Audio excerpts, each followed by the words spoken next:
Hey guys, welcome to part 4 of What If Naruto Was Trained by Kakashi Before Academy. If you enjoy the video then like, share and subscribe and also comment your thoughts as it inspires me to make more such videos, and remember to check out my playlist section for other interesting stories. So let's get started. Chapter 12. Who are you? A blond boy fell to the ground, panting in exhaustion. Besides him, his teacher watched him catch his breath after having finishing up their daily sparring match. He was improving. Slowly, but surely. It really was fascinating to watch. Naruto, he called out. Said boy looked up at the masked man. Why did you ask me to train you all those years ago? What? The blonde asked. He sat up and crossed his legs. What kind of question is that? Who wants to be weak? He said with a small smile. Kakashi shook his head. That's not what I meant. You have a personal reason that you want to be strong. Tell me, what is your end goal here? Naruto's face lost its mischievous smile and was replaced by a slight downturn. Oh, Itachi-san asked me the same thing a few years ago. I need to become strong for the village. I am its weapon, right? A frown appeared on the Jonin's face and he reached forward to flick the blonde on the forehead, who yelped in return. This is what you think you should be aiming for, and while it is admirable, it's not how you truly feel. Of course it wasn't how he truly thought. What kind of kid wanted to die for their village anyway? He wasn't sure what sort of goal an 8-something-year-old was supposed to have, but there was one thing that he was definitely certain of. The world needed to change. I want to, he began, thinking of a way to phrase it. Fix things. I want to fix the world and make it stop suffering. Kakashi stared at him with an intensity that the blonde was unfamiliar with, almost as if he was searching his face for something. But soon, his eye curved up into a familiar smile. Then, I'll help you with that. Oi. Kakashi was shaken out of his reveries as the eldest of them regarded him with a stern gaze. Eyes up, kid. We're nearly there. The Jonin gave a grunt as he leaned up into a more comfortable position. You know I'm 24, right? Jiraiya shrugged carelessly in response and focused his gaze ahead. I hope you're ready for what's coming. Kakashi steadied his nerves, adrenaline pumping through his veins as he prepared himself for what was to come. Oh, I am. That snake is going to pay. Show. Is that really you? Naruto asked, relief washing over him after recovering from his shock. Man, I'm glad to see you're safe. You wouldn't believe the past few weeks I had.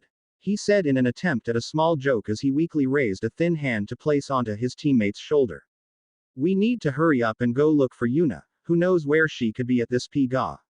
Sho lashed out behind him when he felt the alien touch on his shoulder. Who was this? Where was he? His mind felt completely fuzzy. The side of his neck was killing him too. What the hell had happened to him? He turned and set his eyes on the struggling blonde, who was slowly picking himself back up after having stumbled a distance away. What the hell? What gives? Naruto. The Jinchuriki looked at his teammate in confusion as he finally got a good look at him. Pale skin and a shaky aura that didn't seem to want to settle. It was like a vile spirit had taken residence within his body. Something was definitely wrong here.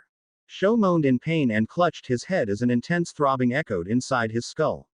It hurts. Make it stop.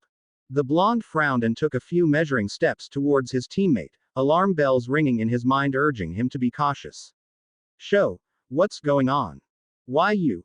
Sho furiously rubbed at his eyes in desperation. Naruto looked at his teammate's face with trepidation. He was getting a bad feeling from all this. Slowly, black markings began to creep up the length of his neck and covered his face like a dark veil, and with it came a manic grin. You really piss me off. Sho shot forward at blinding speed and threw a heavy punch at the blonde, who barely managed to bring his arms up for protection. Naruto was launched into the wall and gasped in pain as his fragile bones quivered under the strain. He didn't get long to recover as Sho was already in front of him, delivering blow after blow into his poor attempt at a guard. After all this time, I've finally surpassed you. The grin remained plastered onto his face as he grabbed his teammate and flung him towards the other side of the room. The Jinchuriki painfully impacted against the brick wall and coughed up more blood. He bit back a scream as Sho jumped towards him and drove his foot into his stomach with such force that the wall collapsed behind him, sunlight now filtering through the cracks. Naruto gasped as the air left his lungs and several of his ribs cracked under the pressure. He wheezed and coughed as his diaphragm spasmed from the heavy blow, but he didn't get any time to recover when his teammate's fists bled to a dark brown and smashed back down into his stomach. Blow after blow, Sho relentlessly focused all of his anger and frustration into this moment. Why? Why was he doing this? He didn't know. He cared about his teammate, but something was pushing him over the edge. Something dark and sinister, whispering into his ear. Maybe it was because he'd always been secretly jealous of him. Maybe it was because of all that they've been subjected to over the past few weeks. Whatever it was, he couldn't bring himself to stop. It felt good. One final hit and the battered form of Naruto was sent flying outside of the walls. The blonde's vision began to blur as he faded in and out of consciousness. He was too exhausted for this, and the pain was just unbearable. He wanted to close his eyes. He was tired, so damn tired. He just wanted to lie down and close his eyes, and let all of this be over. Wake up, you worthless ingrate. Kyuubi, leave me alone. I'm tired of fighting, he muttered pitifully. Sho stared at his bloody hands and frowned. This felt wrong. He didn't feel any of the satisfaction he was expecting. He winced as the whispers from the mark on his neck turned to brain-rattling screams, making him clasp his hand against it to lessen the feeling. A dark snarl sent a chill down his spine. Are you giving up on your promise already? I suppose I should have expected this from a worthless human. Naruto's eyes cracked open a tiny bit and looked towards the blue sky. A soft humorless chuckle escaped his lips, and he closed his eyes once more in acceptance. Yeah, maybe I am worthless. He was expecting a heated comeback from within, but all he was met with was deafening silence. Then die like the rest. With those final words, he felt the little amount of respect that the Nine Tails held for him vanish, only leaving frigid desperation behind. He was alone again. The old man wasn't here. His sensei wasn't here. His teammates weren't here. Kyuubi wasn't here. Kakashi wasn't here. His parents weren't here. The sting of betrayal from Sho and the Nine Tails finally made his mind snap. He couldn't count on anyone anymore. No one was there to hold his hand and save him. It was him against the world. Sho slowly made his way to his teammate. He didn't want to, but it was time to deliver the killing blow. There was no other choice. I'm sorry, Naruto. He picked up a broken part of a window and held it in his hand, ready to plunge it into his friend's heart. The hand descended. Squelch. Sho bit back a scream as the wicked tip of a golden chain sliced through his palm and wrapped tightly around the rest of his hand and wrist in a gory display. His other hand desperately went to the links and pulled on them in an attempt to loosen its hold, but that hand too was caught by a second chain, and both appendages were forced in opposite directions, leaving him in a crude imitation of a crucifix. Naruto's body levitated into a standing position, like a marionette being forced to its feet. Hateful red eyes bored into Sho's as a hazy shroud manifested around him. Naru. Crunch. Naruto's fist impacted against Sho's face with such force that his head was nearly ripped off his shoulders and rattled the chains dangerously. I'll kill you. A few moments earlier, Jiraiya held his chin in thought as he frowned at the base from a fair distance away. He and Kakashi had split off a few moments ago to cover more ground, and had both agreed that if they found anything looking even remotely close to Orochimaru or Naruto, they would alert the other with a flare of chakra. Knowing my old teammate, he probably has a few dozen hidden rooms. The quickest way would be to level the entire place, but I can't do that with Naruto in there. He pondered that for a few more moments before scratching his head in frustration. Why do you always have to make my life so difficult? He could have taken him anywhere by now. Maybe if I summon a few toads then I can. His danger sense went haywire as he hastily brought up a kunai to block a vicious-looking sword. Staring into the yellow eyes of its owner, his eyes narrowed at the familiar face. Glad you could join the party, Orochimaru. The snake charmer smirked and swiped at Jiraiya, who backflipped out of reach and landed a distance away. Jiraiya, what a pleasant surprise. It's been what? 3, 4 years. Not enough if you ask me. How amusing. Orochimaru re-sealed his kusanagi blade and both dashed towards each other. Orochimaru opened his mouth wide as a snake shot out from within in an attempt to sink its fangs into Jiraiya. The toad Sannin easily moved out of the way and grabbed onto its head, pulling Orochimaru towards him and sending a high kick which was blocked with both arms. I forgot how hard he hit. The pale Sannin thought in distaste. Jiraiya sent a punch which Orochimaru weaved around and both began to trade blows. I may be physically stronger, but that doesn't mean a damn thing if he can just avoid them like this. Time to pick up the pace. Jiraiya sent a low kick, forcing Orochimaru away and placed his hands in the tiger seal. Earth style, Great Mud River. The ground beneath Orochimaru turned into a murky brown and it was all he could do to steady his feet and not fall over from the slippery slope. He extended his hand and snakes shot out from his sleeves, wrapping around a nearby tree branch and pulling him back to safety. Orochimaru frowned and his fingers blurred through seals in return. Fire Dragon Bomb. He inhaled deeply and breathed out a large stream of hot flames, which engulfed the Toad Summoner.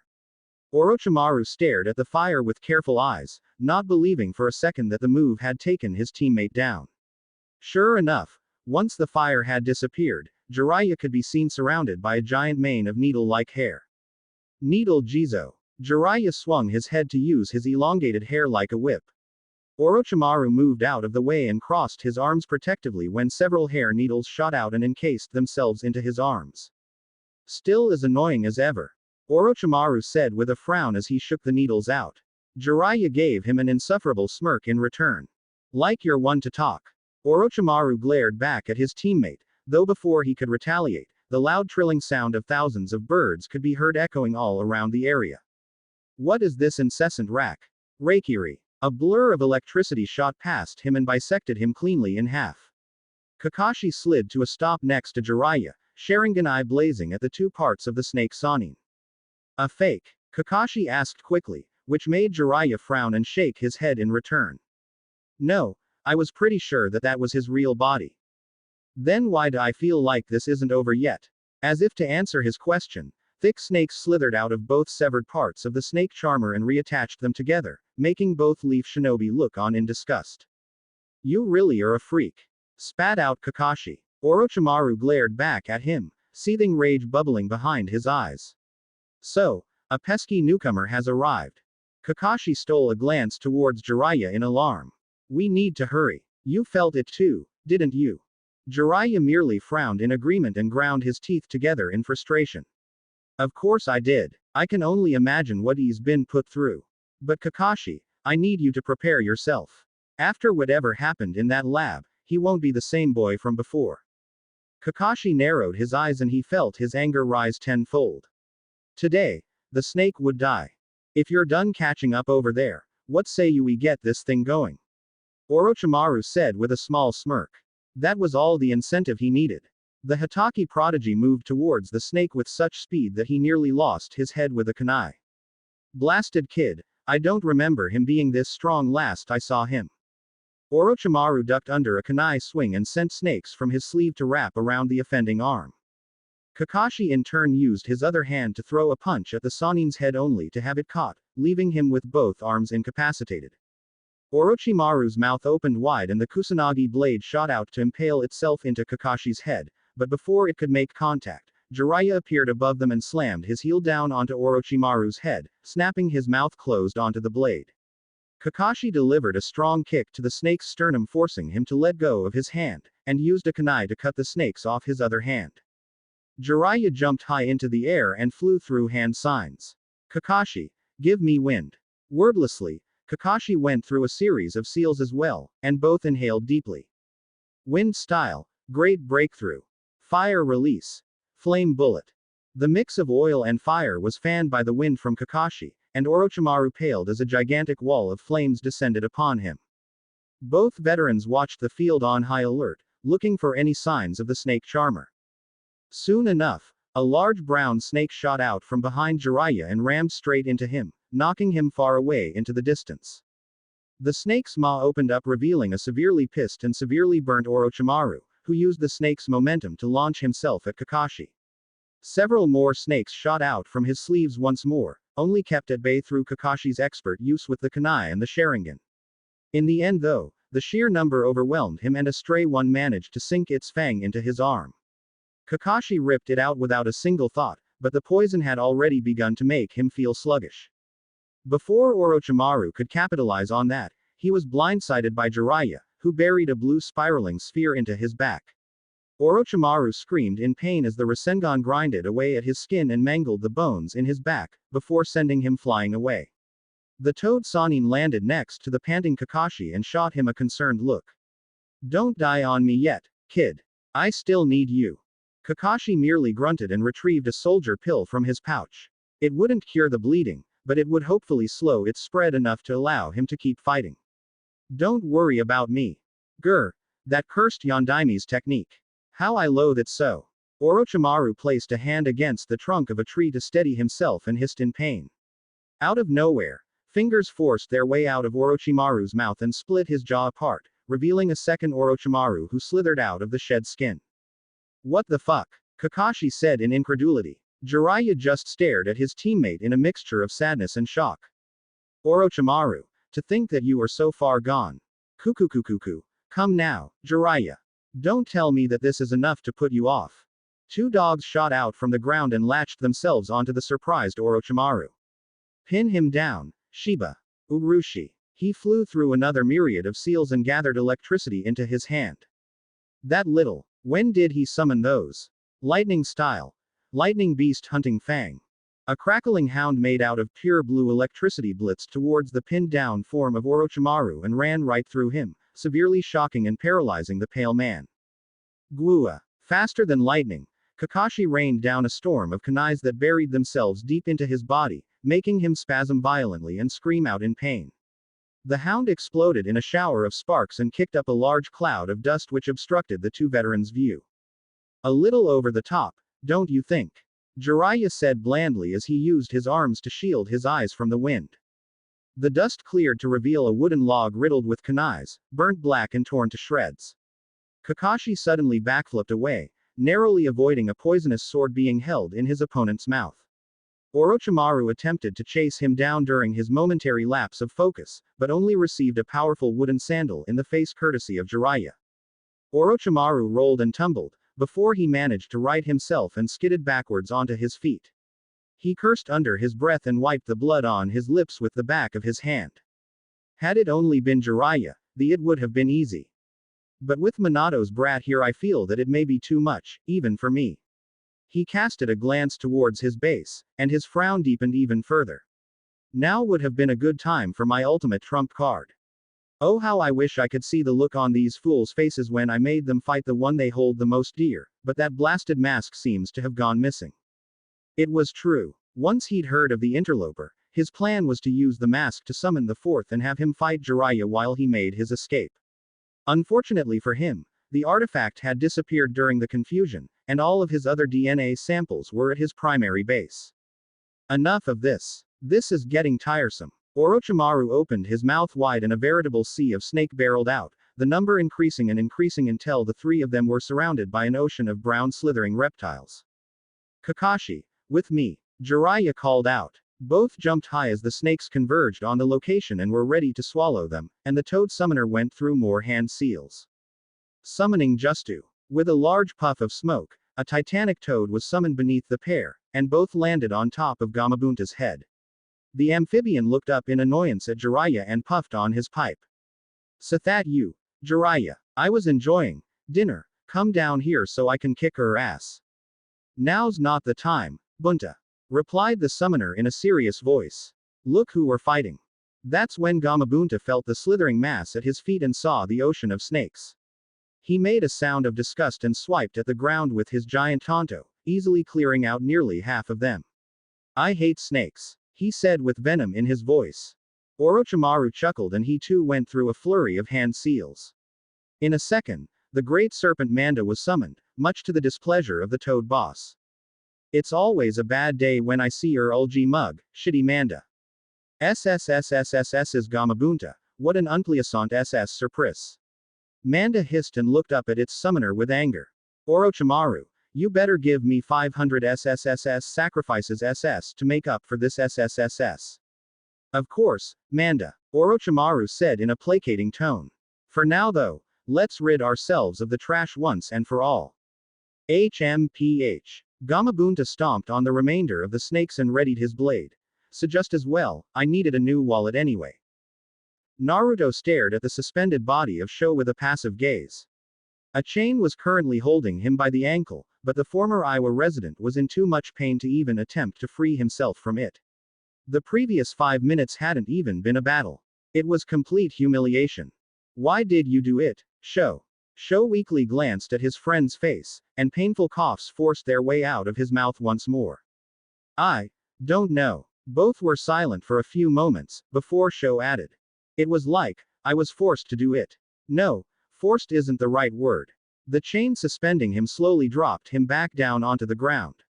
It's not like he had any energy left to fight anyway. Sho winced as his back made contact with the hard surface. Yep, his spine was definitely either fractured or outright broken. He would die without proper care.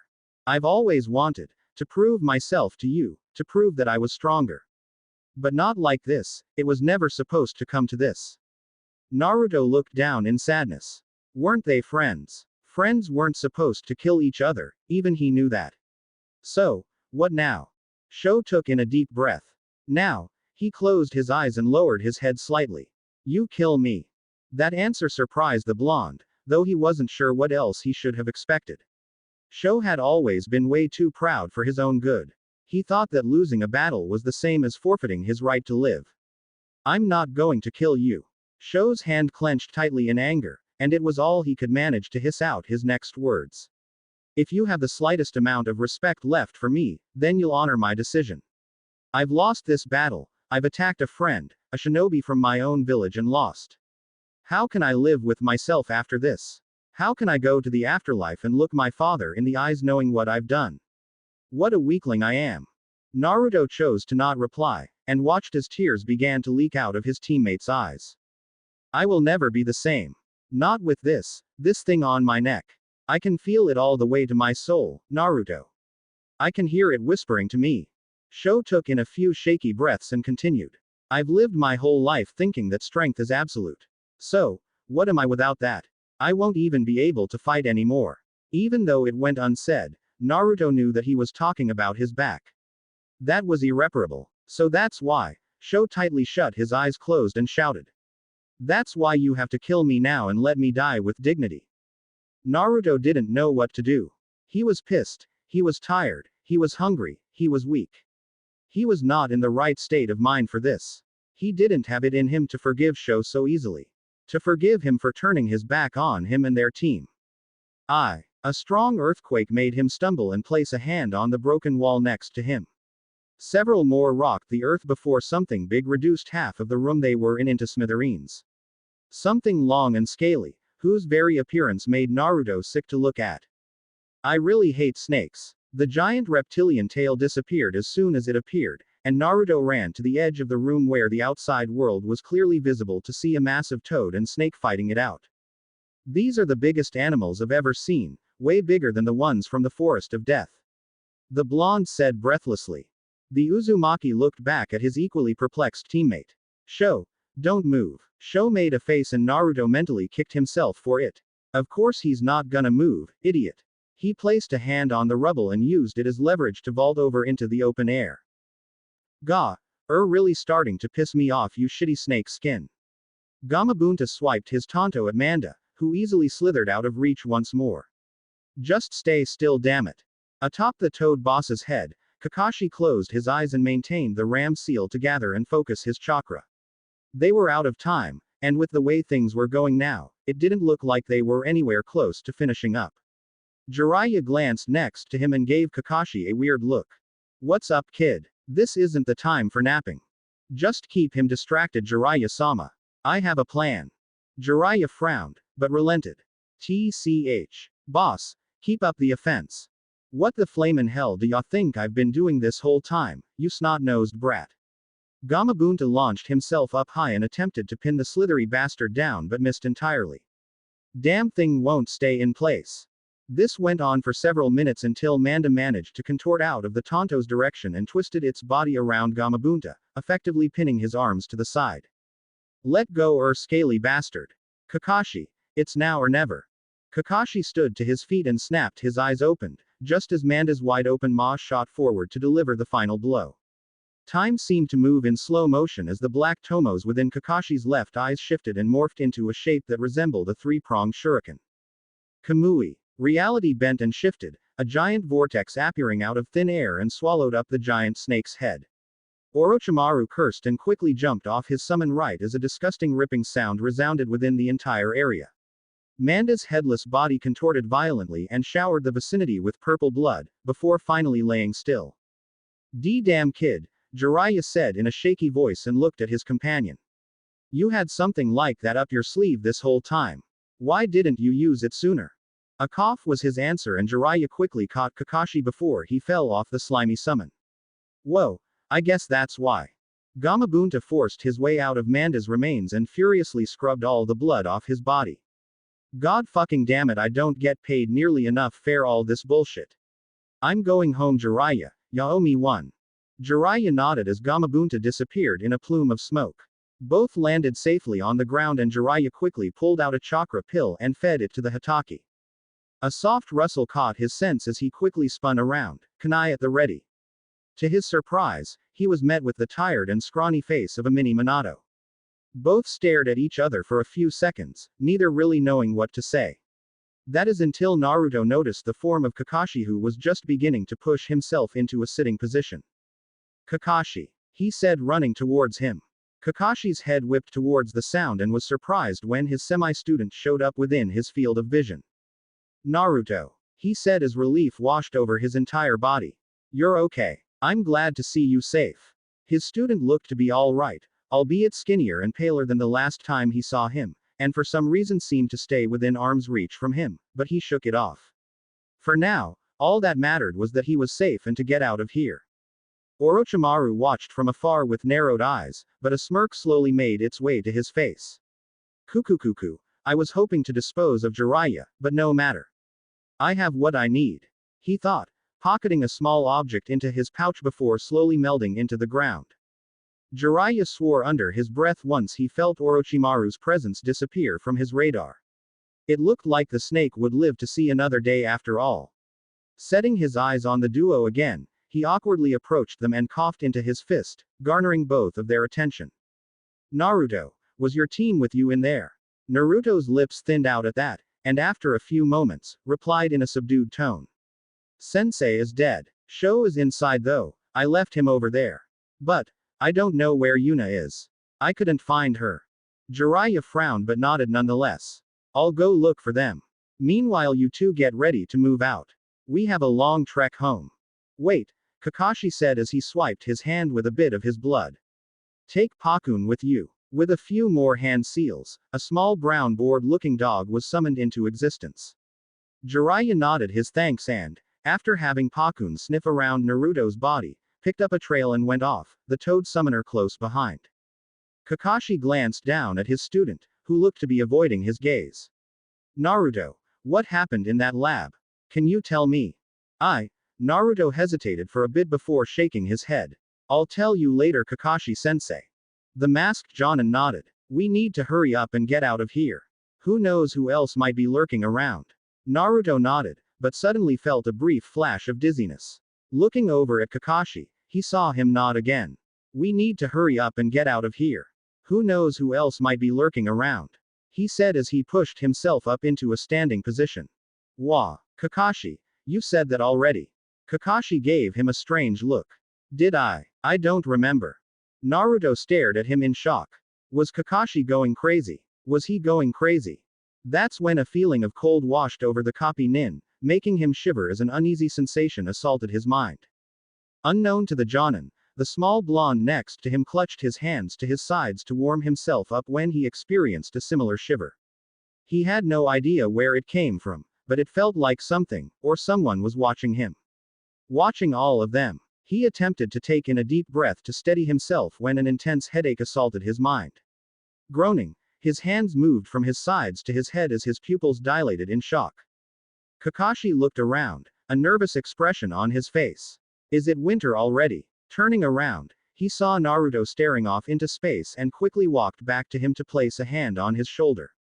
"Can you walk? Let's get moving." He gently pulled onto his frame and was surprised when the gesture tipped the Uzumaki over. He quickly caught him with both hands and stared at his frozen whiskered face in worry. Jiraiya emerged from the remains of the lab with an unconscious Sho draped over his shoulder.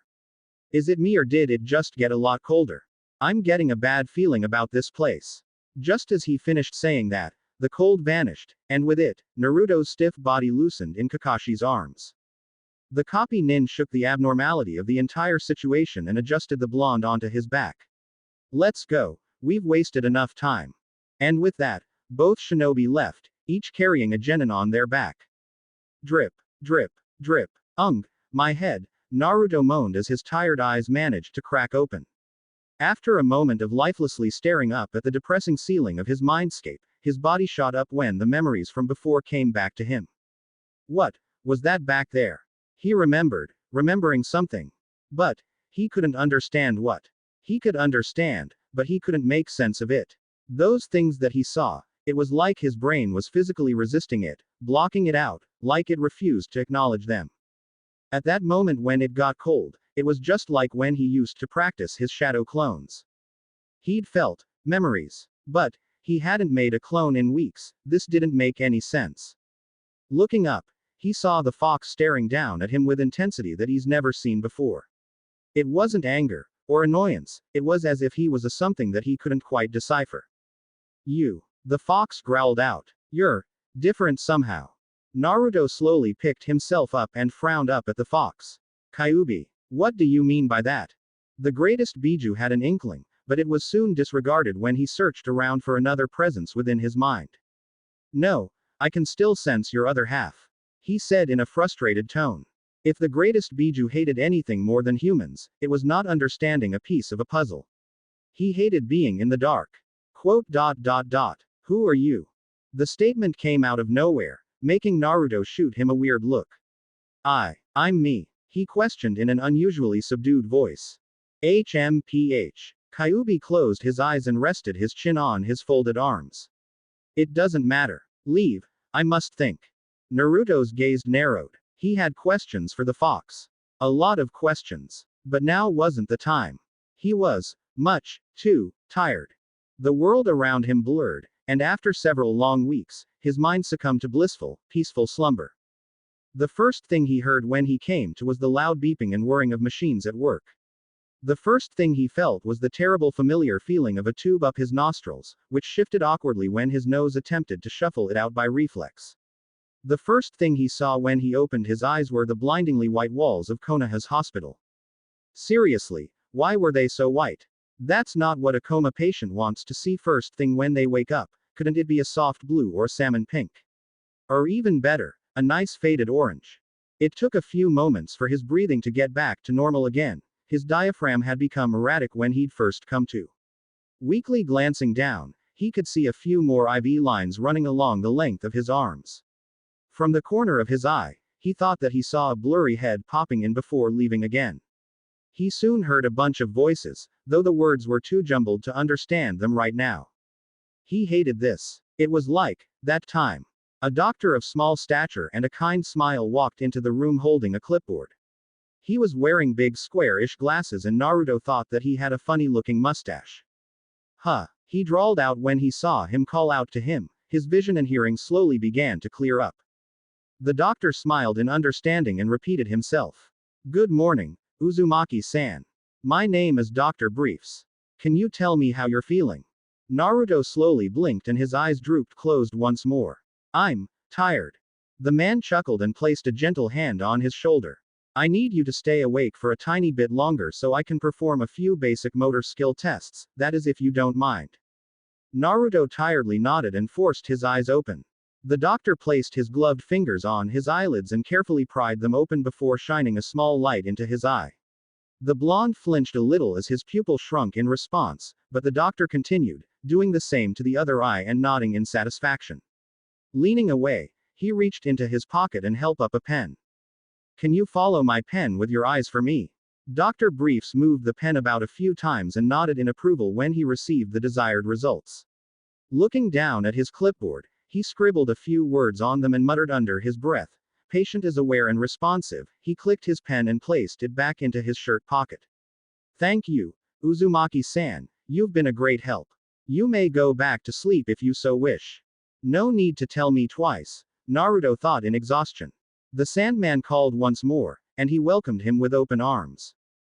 The second time he came to was a much easier experience. He was still tired, but he didn't feel drugged out of his mind. Although those annoying tubes were still all over him. He shakily pushed himself up into a seated position and attempted to pull the tubes out of his arms, but much to his annoyance, the machines began beeping and a nurse hurried inside the room. No, no, no, she chastised quickly as she leaned over him and readjusted his IV lines. Those are there for a reason, sweetie. I'll call the doctor over, so just hang tight for now. A few minutes later, Dr. Briefs came back in, his kindly grandfatherly smile ever present on his face. Uzumaki-san, how great to see you up and about so soon. Your recovery speed is extraordinary. He glanced down at his chart and continued with an impressed nod. It usually takes comatose patients months, sometimes even more to wake up, but it's been barely over a week. Naruto nodded absently and rubbed his eyes with the palm of his hand. Dr. Briefs continued. A little longer to write some things in and you'll be free to go. I believe Hatake-san is in the waiting room as we speak, so he may bring you home once I clear you out. Naruto slowly nodded again in thanks, and the doctor took it as his cue to fetch the masked man over. It wasn't even 1 minute later that Kakashi walked in, his usual book surprisingly absent. Yo, he said with an eye smile. It's good to see you awake, Naruto. Said blonde didn't reply and stared down at his sheets. Kakashi's smile loosened a little bit, but he approached him nonetheless. Poor kid was probably just still out of it, he reasoned to himself. The doctor came back in and began to free him of his tube prison. First came the ones in his arm, then the strap around his bicep, then the pulse oximeter. Next came his mask and his tube, which made the blonde take in a few satisfying and unassisted breaths. It felt good to not have anything in him anymore. Soon after, a nurse came in with a few folded up clothes picked from his apartment and one of those portable IV pulls with wheels. Just to help you out during the first few days, she said when she noticed his sour look. And with that, all save for Naruto exited the room to allow him to change in private. A few minutes later saw Naruto and Kakashi walking out into the reception, with the former clutching onto the pole that connected his arm to it with both hands. The copy nin engaged into another discussion with Dr. Briefs while Naruto seemed to zone out again, though he could scarcely hear a few words here and there. Temporary suspension, physical and mental therapy. It all seemed a bit unnecessary. Why did he have a feeling that the next few weeks were going to be tedious? After getting the go-ahead from the kind doctor, both Kakashi and Naruto left the hospital. Naruto held onto his portable pole with a hand and obediently followed behind the copy nin. After a while though, Kakashi slowed down a little so he could walk next to his semi-student. So, Naruto, how are you feeling? He asked while pulling out his orange book from his pouch. After no reply, he sent him a side glance and decided to press on. I'm sure you're feeling pretty weak right now, but after a few good meals and a little bit of exercise, you'll be able to continue your training. Quote, quote. Also, I'm sure that you heard it back there, but they're giving you 5 weeks off. Just so you have time to recuperate. You'll be required to attend some mandatory therapy sessions, both for your muscles and your mental state. I know you probably don't want to do them, but every ninja have to go through it when they come back from, missions that didn't go well. Quote, quote. Kakashi rubbed the back of his neck at the awkward silence. For now, though, you have 3 days to rest and eat. They arrived in front of Naruto's house and, after a little effort on the blonde's part to walk up the stairs, Kakashi slid the key into the dusty door and clicked it open. He handed the key to Naruto as they walked in, who wordlessly took it and placed it inside his pocket. So, are you fine with getting situated on your own? Or, the scarecrow trailed off when he noticed the small blonde wasn't even facing him and walked off into his bedroom. He sighed and walked back to the front door. Well, if you need anything, you know where to find me. Naruto faintly heard the door click shut as he sat on his bed and stared off into space. There was a lot on his mind right now. Trying to make sense of it all was only going to give him an even bigger headache. He reached under his pillow, and a small, sad smile graced his lips when he felt the familiar feeling of his rough wooden little drum. He clutched it to his chest and continued to stare off into space. Despite himself, he couldn't stop asking himself the same question. Had Yuna been in those cells? Chapter 13. Who am I? Floating. Aimless drifting. The absence of everything was carrying him to and fro. Dot dot dot. Dot dot dot. What? His eyes opened slowly, lazily. Almost as if afraid to do so. He stared up at the emptiness all around him. This entropy that was surrounding him felt as if he was lost amidst the stars, or down within the crushing depths of the ocean. Quote dot dot dot exclamation mark quote. As if somebody had flipped a switch, he felt himself fall back down, gravity seeming to hurry back into place. It was all he could to right himself and land onto his feet, wincing when his weak legs wobbled dangerously from the impact. A figure caught his gaze, and his attention quickly shifted towards the other entity within this blanket of haze. What are you? The entity was shapeless, but the sight of it made the boy's heart lurch in his chest, as if it knew to be afraid of this thing. It seemed to regard him with strange interest, before a piercing noise invaded the boy's head, ringing like metal bolts bouncing around inside his skull. A paragraph mark, section, left pointing arrow infinity increment. Degree. He awoke with a start, panting as if he'd come back from a run to Suna and back. Rubbing his eyes, they blearily danced around his room before settling back down on his bed sheets. He closed them once more and hugged his knees to his chest. What a strange dream. Uzumaki-san. Are you listening, Uzumaki-san? Naruto's eyes slowly rose up to meet the brown ones of the person sitting in front of him. The man in question rose an eyebrow and leaned back against his chair once he'd finally captured the boy's attention once more.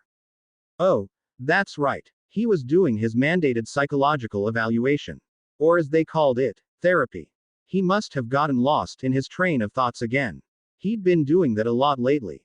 It's a little hard to progress forward when you hardly speak, Uzumaki-san. The man in front of him sighed and glanced down once more at his nearly blank clipboard. This first session had been somewhat fruitless. In fact, his patient had yet to say a word. This past half hour had basically been him talking and the blonde remaining silent the entire time. Perhaps we should try again next session, what do you say? Same time tomorrow. Quote, quote. Naruto wordlessly stood up from his leather chair and made his way to the door, making his therapist cast a worried look in his direction. This was definitely concerning, and surprisingly not that uncommon within his line of work. It was still saddening to see it happen to one so young, however. Hopefully tomorrow will work out better. A knock on his door made him look up in surprise and he quickly stood up to bow once he saw who it was. Hokage-sama. My apologies, I didn't see you there. Hiruzen chuckled at the man. At ease, Makoto-san. Makoto sat back down on his chair and gestured for the Hokage to take a seat in front of him. May I offer you some tea? That would be lovely, thank you. The Sandame said as he sat down. Makoto nodded and placed a cup in front of his lord before filling it up with the hot beverage. Tell me, Makoto, how is he? He muttered wearily after taking a few long sips. Makoto Teruki frowned and stared down at the green liquid inside of his cup. He hasn't said a word to me, Hokage-sama. None at all. At Makoto's shake of the head, the third Hokage gave off a weary sigh. Kakashi has reported the same. Naruto seems to have barely spoken to anyone. I can't help but think that something is amiss, however. What's that, Hokage-sama? The doctor asked in interest. A frown graced his features. The reports indicate that Naruto was behaving strangely when they succeeded in locating him. A natural attitude given the circumstances, Hiruzen drummed his fingers against the warm surface of the cup. However, even throughout all of this, there has been no reports indicating any loss of voice or speech impediment. Makoto frowned. Are you saying that something happened between his rescue and his awakening? The aged shadow sighed and brought his cup to his lips once more. Naruto made his way out of the building and began his trek home, his feet seeming to drag after him. He was able to walk without his IV pole now. It has been 3 days since he'd woken up from the hospital, 1 week and a half since he'd escaped that place. These past few days were supposed to consist of mainly food and sleep to assist with his recovery. He hadn't succeeded in either of those. He had no appetite, and he would have long starved had it not been for Kakashi checking up on him a few times and force-feeding him. And sleep. Every time he closed his eyes, it was like he was back at that place. Sleep had been his only escape, his sweet dreams the only salvation during his time in hell. Day after day, he'd fall into slumber, wishing that when he woke up, everything would be back to normal. That his team would be there, waiting for him. But it never happened. He feared that if he woke up again, he'd find himself back there. He rose his head when he heard mutterings, dull eyes staring through his hair at the gathered students in front of the academy building. Some were sending him weary looks, and others were whispering among themselves. TCH. What would they know? They had it all. His gaze lowered again, and he continued on his way. A few paces away, a rotund boy with swirls on his cheeks elbowed his friend, making him grunt in annoyance. Hey Shika, doesn't that guy look familiar? Shika tore his lazy eyes from the clouds and looked in the direction that his friend was pointing in. Yeah, you're right. He was holding himself way different than the last time he'd seen him. While he did seem down at the time, he looked like a shinobi. But now, he looked like someone that had given up. Let's get out of here, he said to his friend as he stuffed his hands in his pockets. Choji blinked at Shikamaru in confusion but followed him regardless. A young boy with angry onyx-colored eyes was the next one to come out, soon followed by a group of swooning students. He sent them an annoyed look and was quick to jump up onto a nearby rooftop where they couldn't reach him. Seriously, what's their problem? He mumbled to himself in an irritated tone. Turning around, he glanced down at the paved road ahead, and his eyes fell upon a familiar figure. It's that kid again. He didn't quite know what to make of Itachi's request to befriend him. The guy didn't seem all that bad. But coming from Itachi, it could not bode well. A samurai's main weapon was his bow, but his sword offered a last line of defense if he ran out of arrows or was knocked off his horse. Yet even as a backup weapon the sword carried a symbolic weight that the bow did not. Weapons like bows and spears were also used for hunting. The sword had a singular purpose: to end a human life. Samurais were interesting. Within the civilian mindset, samurais and shinobis were often mixed up. Though the two held similarities, they were also vastly different from one another. Most prominent was their code of honor, or Bushido. Bushido was a moral code concerning samurai attitudes, behavior and lifestyle. It was loosely analogous to the civilian concept of chivalry. Samurai never believed in non-honorable fights. They did not use throwing knives, nor smoke screens, nor explosive tags or any other underhanded techniques that they perceived to be dishonorable. The principles of Bushido emphasized honor, courage, skill in the martial arts, and loyalty to their daimyo above all else. In a way, he respected it. He understood the necessity of shinobi, but samurais seemed to be the knights in shining armors. Oh, that's right, he had his therapy session today. He snapped his book closed and sent a look at his clock. 14:20. He still had 10 minutes to make it there. With a quiet sigh, he got his stuff ready and made his way there. The villagers were in a good mood today. The sky was clear and the sun was out. Perfect for merchants to sell their wares, and perfect for afternoon walks. It was fairly warm, but not so much that it felt unpleasant. Oh, Naruto. A familiar voice called out to him. Looking over at a fruit stand, he saw his masked teacher waving him over. Are you on your way to your therapy session? Naruto nodded slowly as he walked to stand next to him. Dr. Makoto is a good guy. I've been to see him a few times in the past after some tough missions. Don't be afraid to share whatever's on your mind with him, alright? Naruto's eyes fell to the floor. He wordlessly bobbed his head up and down in affirmation. Kakashi didn't comment any further and offered him the apple held within his hand that had just been purchased. The blonde stared at the object and hesitantly took it into his own hands. Alright, I'll see you later then. Quote. Naruto looked back up at him and, with a small nod, turned to resume his walk. It was only 5 minutes later that he found himself face to face with the door to his therapy room again. He placed his hand on the doorknob and twisted it open, where he was once more met with the amicable face of Makoto Teruki. Ah, Naruto-san. Just in time, please have a seat. The nice man said as he ushered him towards the leather chair. The blonde obediently sat down and watched as he hurriedly searched around for his pen and clipboard. Can I offer you some snacks? He asked with a smile. Naruto shook his head and slowly made his way to the small couch seated in front of the kind therapist. The session went as usual. Makoto would talk and ask him questions, and the boy would silently reply. A nod, a shake of his head, a shrug was all he could get out of him. And through it all, his face retained the same glum and passive look that he'd been seeing these past few days. You know, Naruto-san, Makoto said in a soft tone. I've been doing this for a few years now. You'd be surprised how many patients I've had who were in the same boat as you. Naruto looked up at the therapist in small surprise. Soldiers that come back from the battlefield.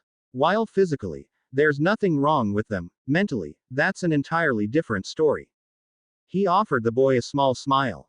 While there is no real cure for emotional trauma and heartache similar to how one would treat physical wounds, there exists ways to alleviate that pain or make it more bearable, like confiding in someone else willing to listen. Quote, quote. Do you mind if I ask you a bit of a sensitive question, Naruto-san? Makoto questioned suddenly. Said blonde remained silent and moved his gaze to the ground. The therapist closed his book shut and crossed his arms, heedless of the boy's lack of response. Did anything happen between the moment when Hatake-san found you and the moment you woke up in the hospital? Naruto's eyes widened in surprise but remained firmly fixed to the ground, making Makoto frown at the fearful reaction. Ah, so something did happen. If you'd like, you're free to share anything that's been troubling you since then with me. This is a safe area, after all. And if you so wish it, you can request confidentiality. You have my word that whatever is said in this room will remain in this room. Quote. Predictably, he once more received no reply. The silence seemed almost deafening to the blonde, the soft ticking of the clock being the only thing piercing this veil of stillness. Naruto closed his eyes hopelessly and lowered his head further in shame. Yet despite it all, Makoto did not look angry or upset. Instead of giving him an annoyed frown or harsh words, he merely gave him an encouraging smile. It's all right if you don't want to tell me, Naruto-san. But if you change your mind, then you know where to find me. My door is always open. His door gave a small squeak as he pushed it open and made the familiar rattle when it closed shut. It seems Kakashi had been here, he mused when he saw the bag of fresh vegetables on his benchtop. Putting the greens in the fridge, he threw his keys on his kitchen counter and dragged his feet to his bedroom, where he picked up his latest object of interest, understanding the mind. Something was wrong with him. Ever since that moment back at Orochimaru's base.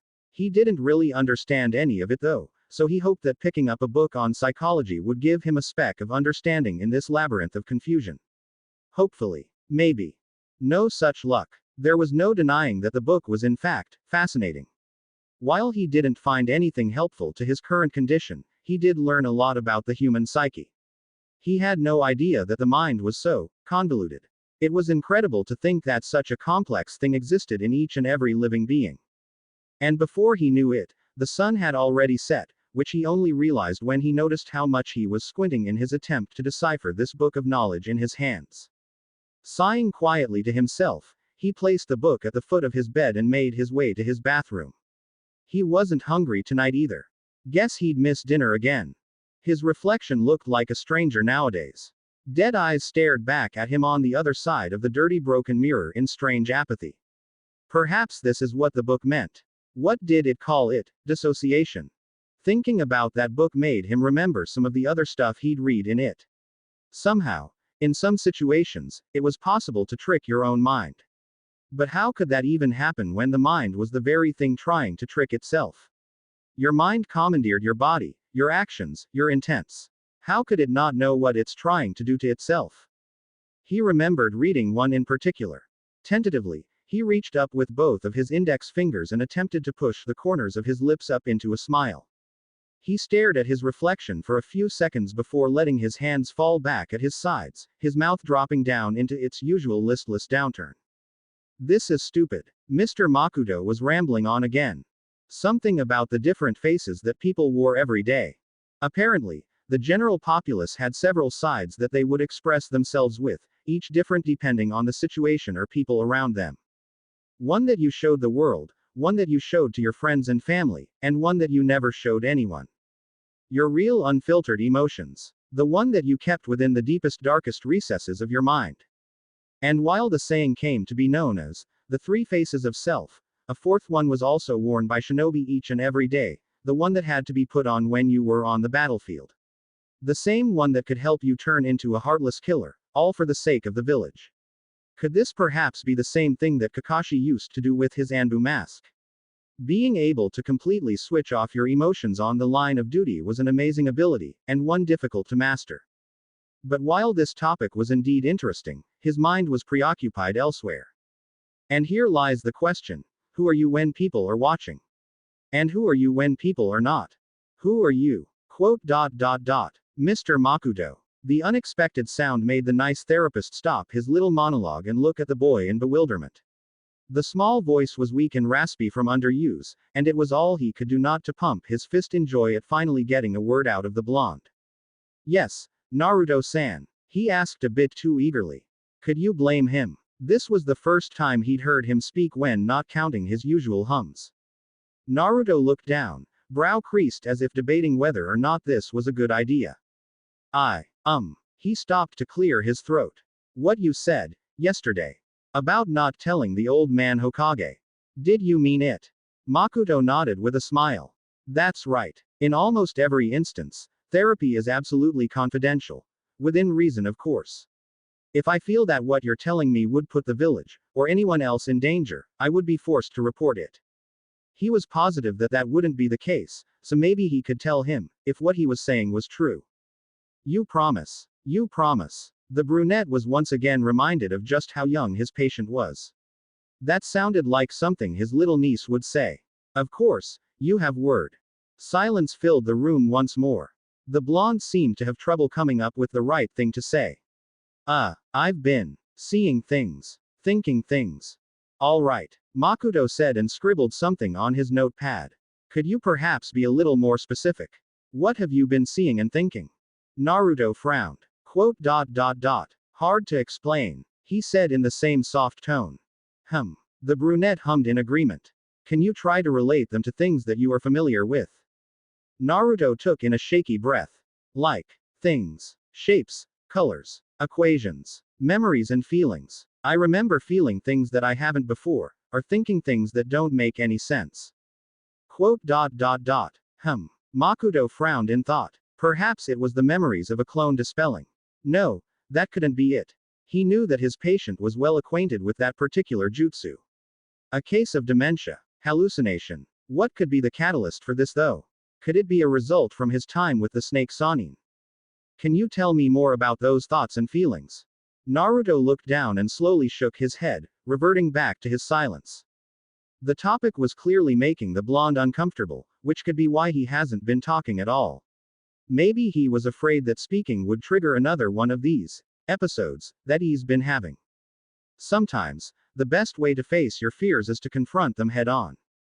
The timer on his clock ran its last seconds and beeped loudly, letting the two know that this session was already over. Makuto ignored it though and looked on towards the younger blonde was avoiding his eyes. Naruto, he said after a little bit of silence. I know that this must be hard for you. It feels hopeless, it feels like that no one would understand, but this isn't something that you have to go through alone. Remember that there are people that would always be willing to help you, no matter the situation. The Jinchuriki nodded slowly before getting up and taking his leave. Makuto frowned as the door closed, his eyes staring at it as if he could see through it. Unknown memories, huh? Naruto gave a quiet sigh and stuffed his hands inside his pockets. Was this the right decision? He didn't know why, but every time he tried to think about that moment after he left the lab, he would get filled with a sense of dread and deep sadness. Why was he feeling like this, as if he felt impossibly guilty? As if he was carrying a burden much too heavy for his little shoulders to carry. This was all way too confusing to him. Why did it scare him so much? His body went on autopilot as he walked the streets of Konoha, making sure to take the back streets and the rooftops to avoid contact with the villagers. Shaking his head, he landed on another quiet street and stared at his hand in contemplation. Another strange thing. Despite his muscles having been weakened after the event, his chakra manipulation was now better. It was as if he could understand it better. It flowed within his pathways like a cool river instead of its typical raging stream. Channeling the mystical energy to his hand, he converted it into wind and watched the invisible force swirl around in his hand. Perhaps he should test out his affinity again and see what he could do. He was due for some training anyway.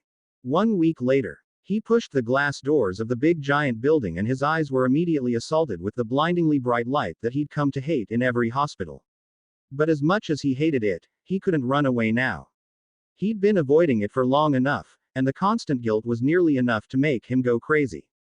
He walked up to the reception where a lady was skimming through some papers and awkwardly stood there, waiting for her to notice him. The receptionist continued on reading until she noticed the little flash of blonde poking out from beneath the frame. Leaning forward, she looked behind and was surprised to be met with the whiskered face of a 9-year-old child. "Oh, I'm sorry," she said, taking her glasses off. "How can I help you?" Naruto nearly jumped at the volume but did his best to quickly regain his composure. Which room is Shoito in, please?" he mumbled out in a quiet tone. The lady flicked through a few pages and read down a list. Shoito. Yes, he's in room 245. A nurse will have to escort you though, Sho isn't conscious at the moment. Sho was still unconscious. A part of him felt relieved, but the other part of him, the one that had spent months with him as a teammate, overpowered the other half. He was in there because of him, after all. As he and the nurse made their way to the room, she gave him a brief rundown. Sho had to be put into a comatose state because of his critical condition. The majority of his thoracic vertebrae had been cracked because of a particularly brutal hit, though the worst part lied on the T9 and T10 areas. Those two vertebrae were broken beyond repair, and nobody, short of the legendary slug Sanin, were skilled enough to heal him. The nurse opened the door for him, making him nod slightly in thanks, though he stopped in his tracks when he saw the state of his teammate. A breathing machine and several other apparatuses were hooked to him. The sight of it made him look down in shame, and he cursed himself for the 100th time since he'd been back in the Leaf. "Oh, Sho," he lamented in his mind. "Why did it have to come to this?" His next stop was Yuna's house. Even though he dreaded this situation just as much, talking to her family was something that he needed to do as well. Or at least, that's what he thought, but his frozen hand seemed to have different ideas. His arm was raised, ready to knock on the door, but his anxiety was making him hesitate. "Do they even want to see me?" he thought. Swallowing thickly, he took a few deep breaths and rapped his knuckles against the wood 3 times. The door swung open after a few seconds, an elderly-looking lady greeting him on the other side. Her eyes seemed confused, but recognition soon dawned in those dark orbs when she took note of the whiskers. "Ah, hello, I'm Naruto, right?" A flash of amusement made its way on her withered face, wrinkled lines deepened from long days of grieving. "Yuna's told me all about you. I didn't think she was serious when she mentioned the whiskers." Naruto couldn't help the tiny smile that appeared on his face. That laugh and that directness, this must be Yuna's aunt. "Ah, forgive me. My name is Yukiko. Come on in." She beckoned the blonde inside and closed the door behind him. "Sorry about the mess, we haven't had the time to clean up around here." "Ah, it's all right." She managed to conjure up an embarrassed smile and led him into the living room where another man was sitting.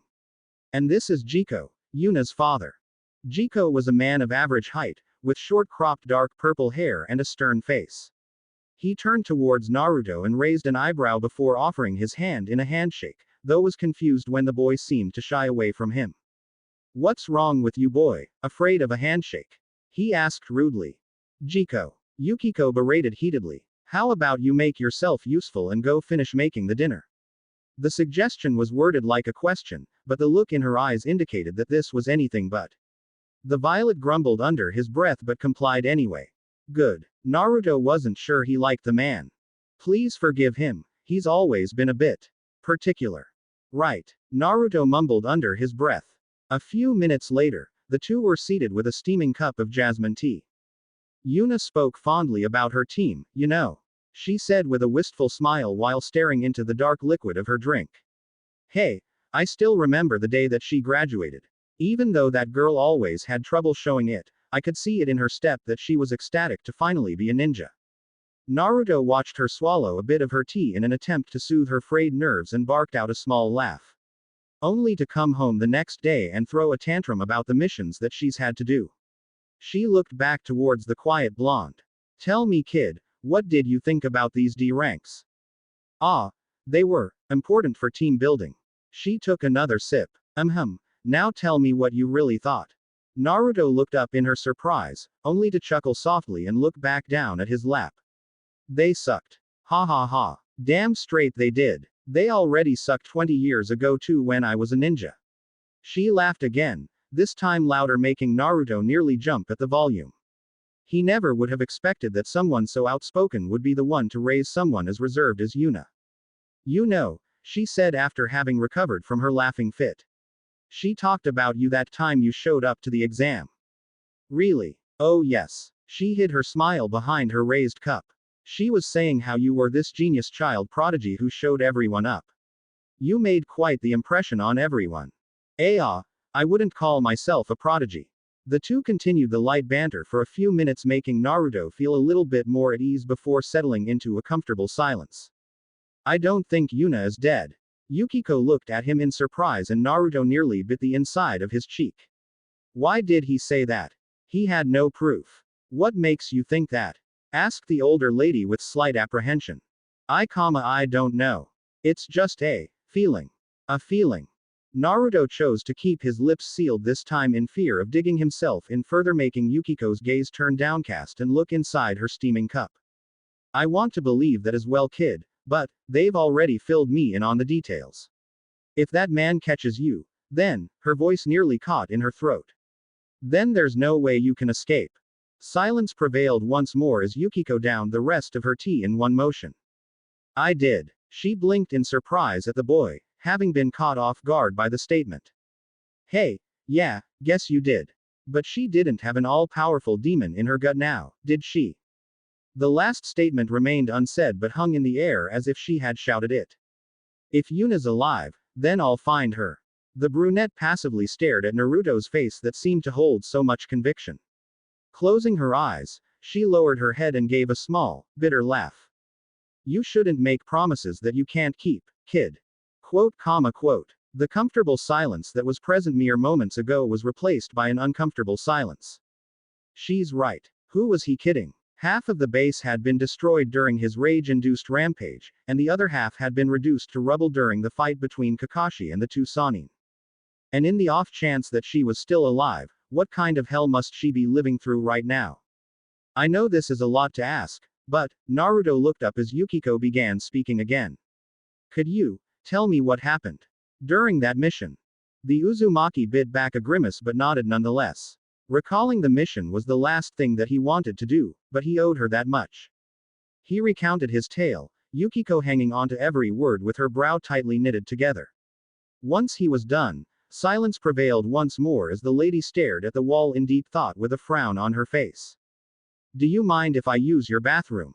He asked after few moments. She didn't say anything for a second, then slowly nodded, still staring at the wall. Top floor. Last door to your left. Naruto nodded, deciding not to comment on the strangeness of not having a bathroom on the bottom floor, and left the woman to her own musings. He made his way up the wooden stairs, idly looking at the pictures hanging on the wall leading up to the second floor. There were quite a few, some of a younger Yuna, some about a younger looking Jiko, along with a woman he assumed to be Yuna's mom. The picture that made him pause though was the one with both his teammate and her aunt. She looked content there. Much more than the ones he'd seen with her father. Once he made his way up, he paused when he was met with a door directly to his right with a pair of familiar black sandals in front of the entrance. As this, Yuna's room? He debated his course of action, before pushing the door open and walking in. Immediately, he recognized her smell, and the feeling conjured up memories of her and the rest of his team. Very neat and organized, and surprisingly Spartan. No posters or decorations to be seen, just a bed, a small bookcase and a desk. Walking to her desk, he took note of every item there. A small lamp and a pencil case, a few books from the academy days, a few ninja tools strewn around here and there, and a framed picture of her and the rest of Team 5. Picking up the picture, he looked at it for a minute, eyes taking in every details as a small smile graced his lips before placing it back down. Moving along, he walked to her bookcase and had to stand slightly on his toes to be able to read the names of all the books. There were quite a few there, ranging from fiction, to non-fictions, to biographies. The Dragon's Tooth, he whispered to himself. Twilight Mysteries. Stoicism, The Weight of the World. He stopped abruptly at the small orange book and shook his head. Interestingly enough, Yuna seemed to be quite the bookworm, though he already knew that from her introduction and her quiet measured way of thinking. He took one last somber glance around the room before turning to the door and taking his leave.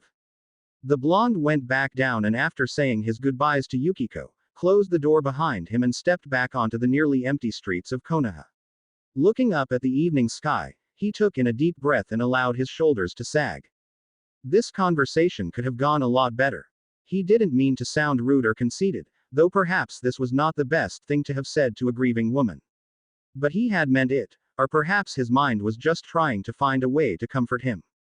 But even if today's events hadn't gone so well, he felt a small weight lifting off his shoulders. Since he had been doing something other than therapy and reading, his mind had been too preoccupied to think about his current situation. He was progressively becoming less afraid to speak normally again. Though with these activities done, he was now back to not having anything to do.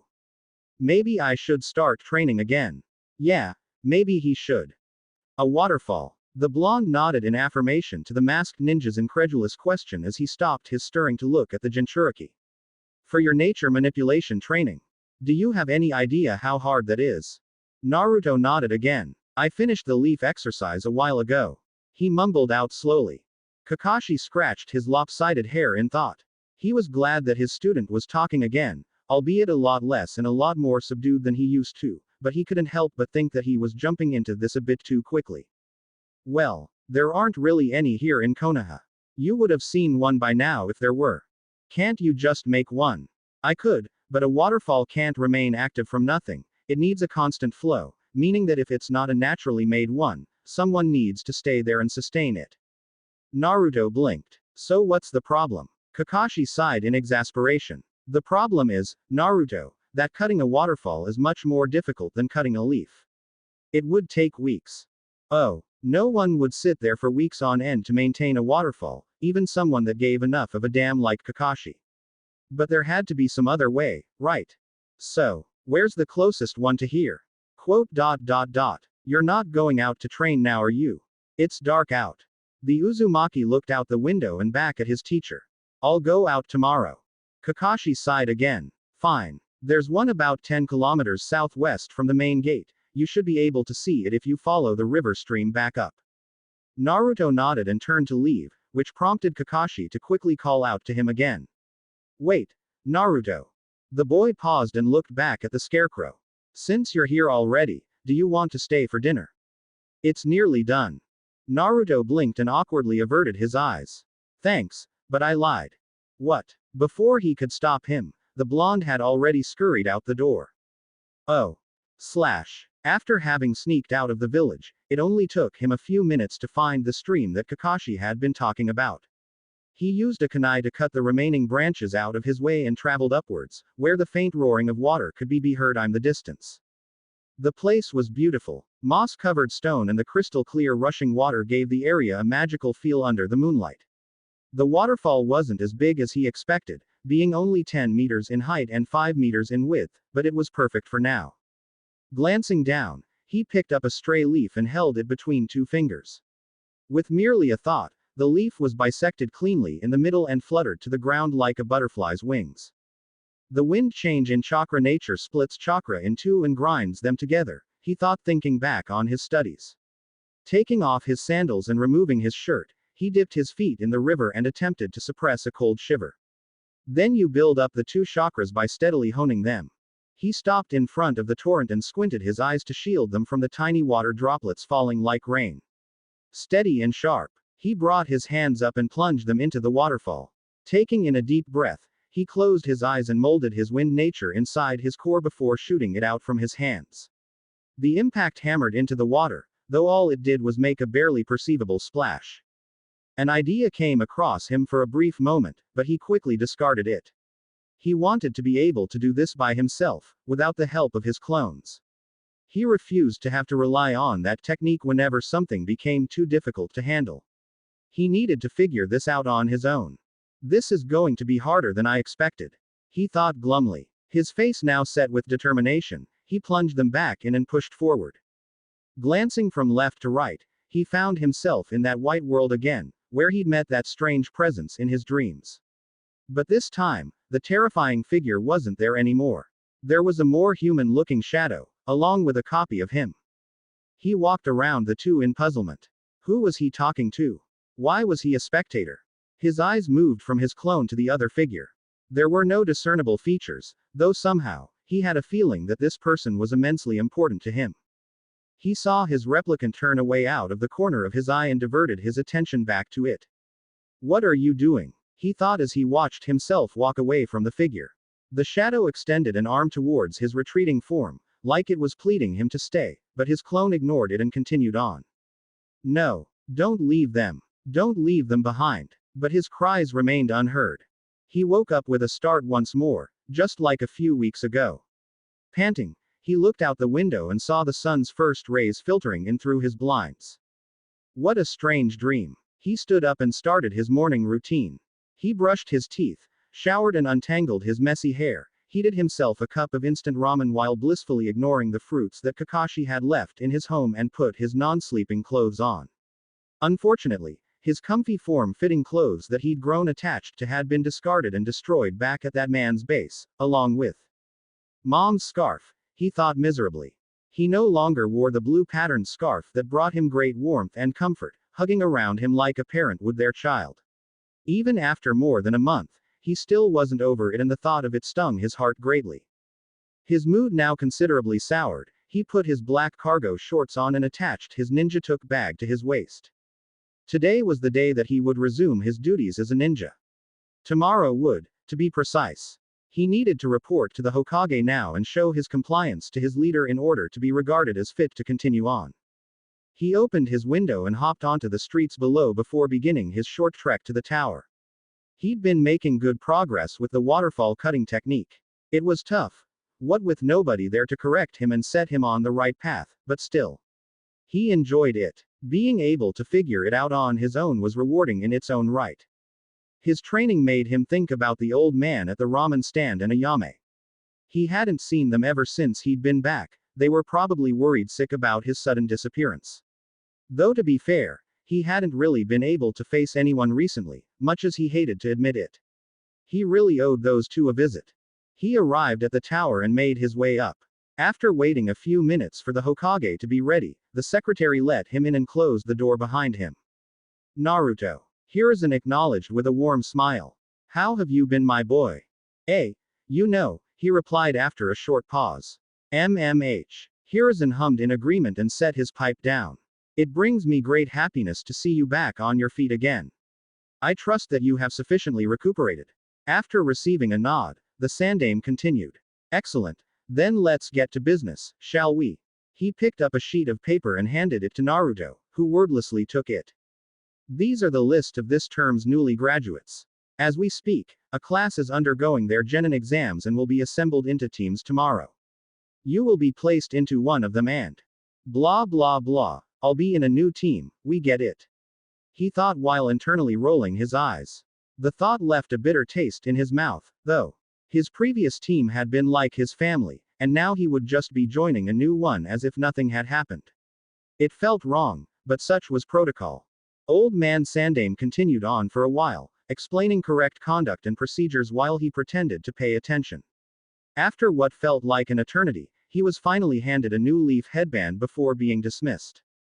As he exited the office, however, he came face to face with Kakashi and two other chunin that he didn't recognize. Naruto. The masked man said, equally as surprised to see him as he was. He took note of the new headband wrapped around his forehead and resisted the urge to frown. You're back on duty, huh? When are you starting? Tomorrow. The blonde replied. That was not enough time. If Kakashi had his way, the boy would be getting a few more months. The death of your team had to be one of the most traumatic experiences a shinobi could go through. Wait for me outside, okay? I have a mission briefing, but afterwards I can accompany you home. He said as the chunin made their way into the office. Naruto nodded without another word, and Kakashi joined the two inside. Leaning against the doorframe, he snapped his pouch open and double-checked that all of his equipment was accounted for. Kunai, check. Shuriken, check. Conductive wire, check. First aid kit, check. Explosive tags, check. I wonder what my new team will be like, he thought to himself. ITSTHOULLK, P. C. N. D. T. Al. Blinking at the hushed words, he turned back towards the door and recognized the voice to be the third Hokage's. He sneaked forward and quietly stood on his toes while pressing his ear against the door. Yes, Hokage-sama. Good. Following the events concerning Naruto Uzumaki, word has begun spreading around the Leaf and even beyond. Villages are on high alert for more of Orochimaru's bases, and one has been reported close to the village in the waterfalls, Takigakure. Naruto's eyes widened in shock. Another one of that bastard's hideouts. What's the situation? He heard Kakashi ask in a serious tone. The laboratory is currently abandoned and has been so for a long time. Takigakure was advised to remain clear and await our arrival. You three will be tasked to rendezvous there and investigate. And no one was inside either. Could the mask be there? The chances of it were incredibly slim, and he wanted nothing to do with that man anymore. But what other leads did he have? Right. Kakashi, you will be the leader of this mission and will be bringing Naruto-san. The boy nearly jumped out of his skin and whirled around when one of the chunin that helped out around the tower called out to him in a heated hushed tone. Eavesdropping on a confidential meeting is strictly forbidden, you know. Now run along before I drag you out by the ear. The Jinchuriki hurried out of the building, fearful of the older woman's wrath. He'd prefer to leave this place with his ear unabused, thank you very much. After a few minutes, the door to the Hokage's office opened once more and both chunin walked out, shortly followed by the masked jonin. Kakashi. He looked back at the aged Hokage who was looking at him from behind his steepled fingers. Not a word to Naruto. Of course, Hokage-sama. Kakashi bowed and took his leave. The next day. All right, is everybody ready? Kakashi asked the two chunin, who nodded in reply. Good, let's move out.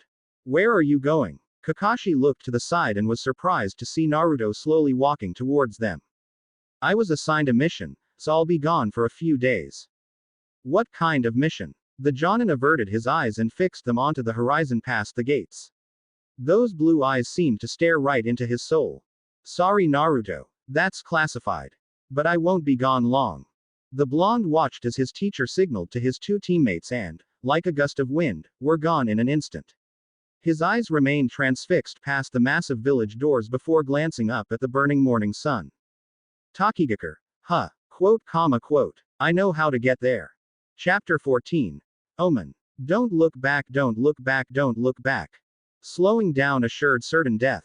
His feet landed heavily on the soil, the impact sending small showers of muck all about him. But he couldn't stop. Scrambling to regain his composure, he kept going, running as fast as he could, the monster behind him hot on his tail. Run, run, run, run, run, run, run, run, run, run. The mantra that he desperately repeated within his own mind was a feeble attempt to ward off the inevitable. His breathing ragged, his heart thumping, his lungs burning from the lack of oxygen were clear signs that he was at his limit. Shit. His foot caught against the uneven surface below him and he crashed to the floor, tumbling before skidding to a stop. He weakly attempted to push himself into a sitting position, when slow footsteps drew his attention. It was too late. This demon, this abomination was already here. His eyes slowly traveled to the monster's sandals, then to its plain black pants, to its stained white shirt. Through the heavy rain, he could clearly make it out. The ugly whiskered face, the cold blue eyes and the drooping blonde hair. Naruto shook his head in an attempt to regain his focus. Now wasn't the time to think about last night's dream, he would have plenty of time later on. Trying to remain unnoticed wasn't easy, especially from a jonin of Kakashi's caliber. So here he was, several hours away from Konoha and 3 miles behind the team that he was attempting to follow. It wasn't an easy thing, considering he couldn't even see them from this distance.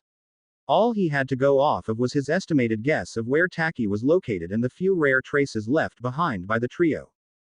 Looking over to the west, he assessed to be somewhere near the borders of Kusa, meaning that Taki was only a couple more hours up north. Good, he may have been a stamina freak, but even he was beginning to feel the fatigue creeping in, especially considering he still wasn't back to 100% yet. He reached a hand up to his nose when the feeling of something wet caught his attention and wiped his digit against the extremity, looking down at his finger in surprise at the sight of blood smeared across it. He brought his hand back up and wiped his nose clear once more, before looking back up and continuing on unabated.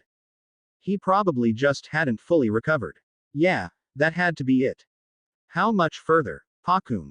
Pakun, the small brown pug with the perpetual bored look on his face stared on ahead as he continued to follow his lead. Should only be 15 more minutes. I gotta say though, Kakashi, you're really cutting it close here. You're lucky I still remember the way to Taki from all these years ago. At that, the Ninken sent the sheepish ninja an unimpressed look.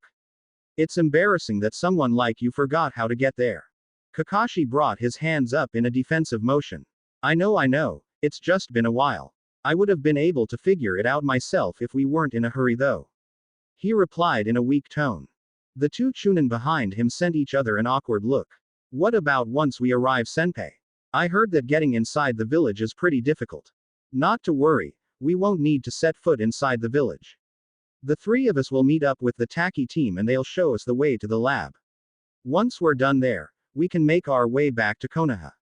Hopefully, he added the last part under his breath. Pakun looked back at Kakashi. The three of you, what about the brat that's been following us? The copy nin's sandals screeched to a halt on a tree branch, nearly making the two Chunin crash into him. Oi, what did you just say? The kid that's usually with you. He's been following us. Quote. You didn't know. Kakashi immediately turned around and vanished, making the Ninken's ears lower as the Chunin sent him a curious look. Was that not supposed to happen? Naruto's eyes squinted as the trees began to thin out and grew further and further apart, signifying their imminent arrival. I wonder if I'm going the right way now. His eyes widened in shock as a hand grabbed him by the back of his neck. He quickly spun around, his foot knocking the arm away and backflipped out of reach of the gloved appendage. Oh, he thought once he saw the livid look in his teacher's eyes. He glanced behind when the two Chunin landed behind him, both blocking off his only escape routes. Naruto, Kakashi seethed out. You better have a damn good reason to be out here, or else I'm gonna make those training sessions look like a walk in the park. I followed you, he said simply. He'd already been caught. No need to lie even more. I can see that, Kakashi replied slowly in an attempt to rein in his anger. What in God's name are you thinking? Did the Hokage authorize this? No, Captain, maybe we should. Are you stupid? Snapped Kakashi, interrupting the Chunin. You are not a shinobi anymore, Naruto. You can't just leave the village, and especially when you didn't receive clearance from the Hokage. There are rules and they are meant to be followed. What are you thinking? Do you have any idea how much shit you're in right now? No, I just wanted. It doesn't matter when you wanted, we're returning to the leaf right now before you ruin whatever future as a ninja you might have. Kakashi roughly grabbed onto the blonde's jacket and began to drag him away. Captain. What? The masked man shouted back. Rado reeled back in surprise but quickly regained his composure. I was saying, Konoha is a long way away and we have a time limit on this job. Maybe we should send a messenger bird instead and keep Naruto with us for now. Are you kidding me? He just managed to escape Orochimaru not even a month ago, and he's willingly going back to one of his bases. Naruto ripped his arm free from Kakashi's grasp and glared up at him. I don't need you to babysit me, I can handle myself. Clearly you can't. Aoba, who had been silent up to this point, weakly interjected. The mission brief did say the place was abandoned. Besides, we'll be here as well this time. The copy ninja looked at the pair, before looking back at his stubborn pupil, then back at the pair again. He did see their point. Going all the way back would potentially fail this mission and have the Taki shinobi try to take matters into their own hands and could have them uncover sensitive secrets about the elusive snake charmer. Takigakure notifying them beforehand was a very rare courtesy call among nations, big or small, so they could not pass up this chance. Sending his summons to accompany him would be no good either. He had faith in his canine friends, but he doubted they'd be strong enough to ward off powerful foes on their own, and the same went for the two Chunin. They were competent, but he could not afford to task them with such an important task. Shit. He did not like this one bit. If you stray even 5 meters away from me, Kakashi said in a warning tone. Naruto felt a chill shoot down his spine. Yeah, the rest was better left unsaid. Let's go. And you, stay right behind me. Rado, Aoba, you two bring up the rear. The two nodded and took their position. Kakashi pushed off his tree branch, and the boy begrudgingly followed. The rest of the trip was made in awkward silence, the air tense because of the duo. Thankfully though, they didn't have long to travel when two figures could be seen in the distance, one sitting on a large rock and the second one leaning against it. Hey there. The one leaning waved with a friendly smile. What took you? The other one said in an irritated tone. Do you have any idea how long we've been waiting? Now. The friendly one attempted to placate his friend. Apologies, the trip took longer than expected. Kakashi replied in a casual tone as he pulled out his orange book from his pouch. Naruto glanced at him and noted that his previous annoyed look had vanished and was replaced by the usual aloof one. Yeah, let's just get this over with. The tacky nin turned and began making his way towards the site. His friend shook his head before facing the Konoha shinobi again. Please excuse him, it's been a hard week for all of us. He looked at the copy ninja and was quick to take his hand into a handshake. You must be the famous Kakashi of the Sharingan. It's an honor to meet you. My name is Masato. And, he trailed off as he looked behind him to look at the team. I was told that this would be a team of 3. Naruto looked to the side as the one wearing sunglasses gave a nervous chuckle. There's been a slight change of plans. I'm Aoba, these two are Reito and Naruto. Masato was quick to regain his composure. It's nice to meet you all as well. Let's hurry before Kaoru goes off too far.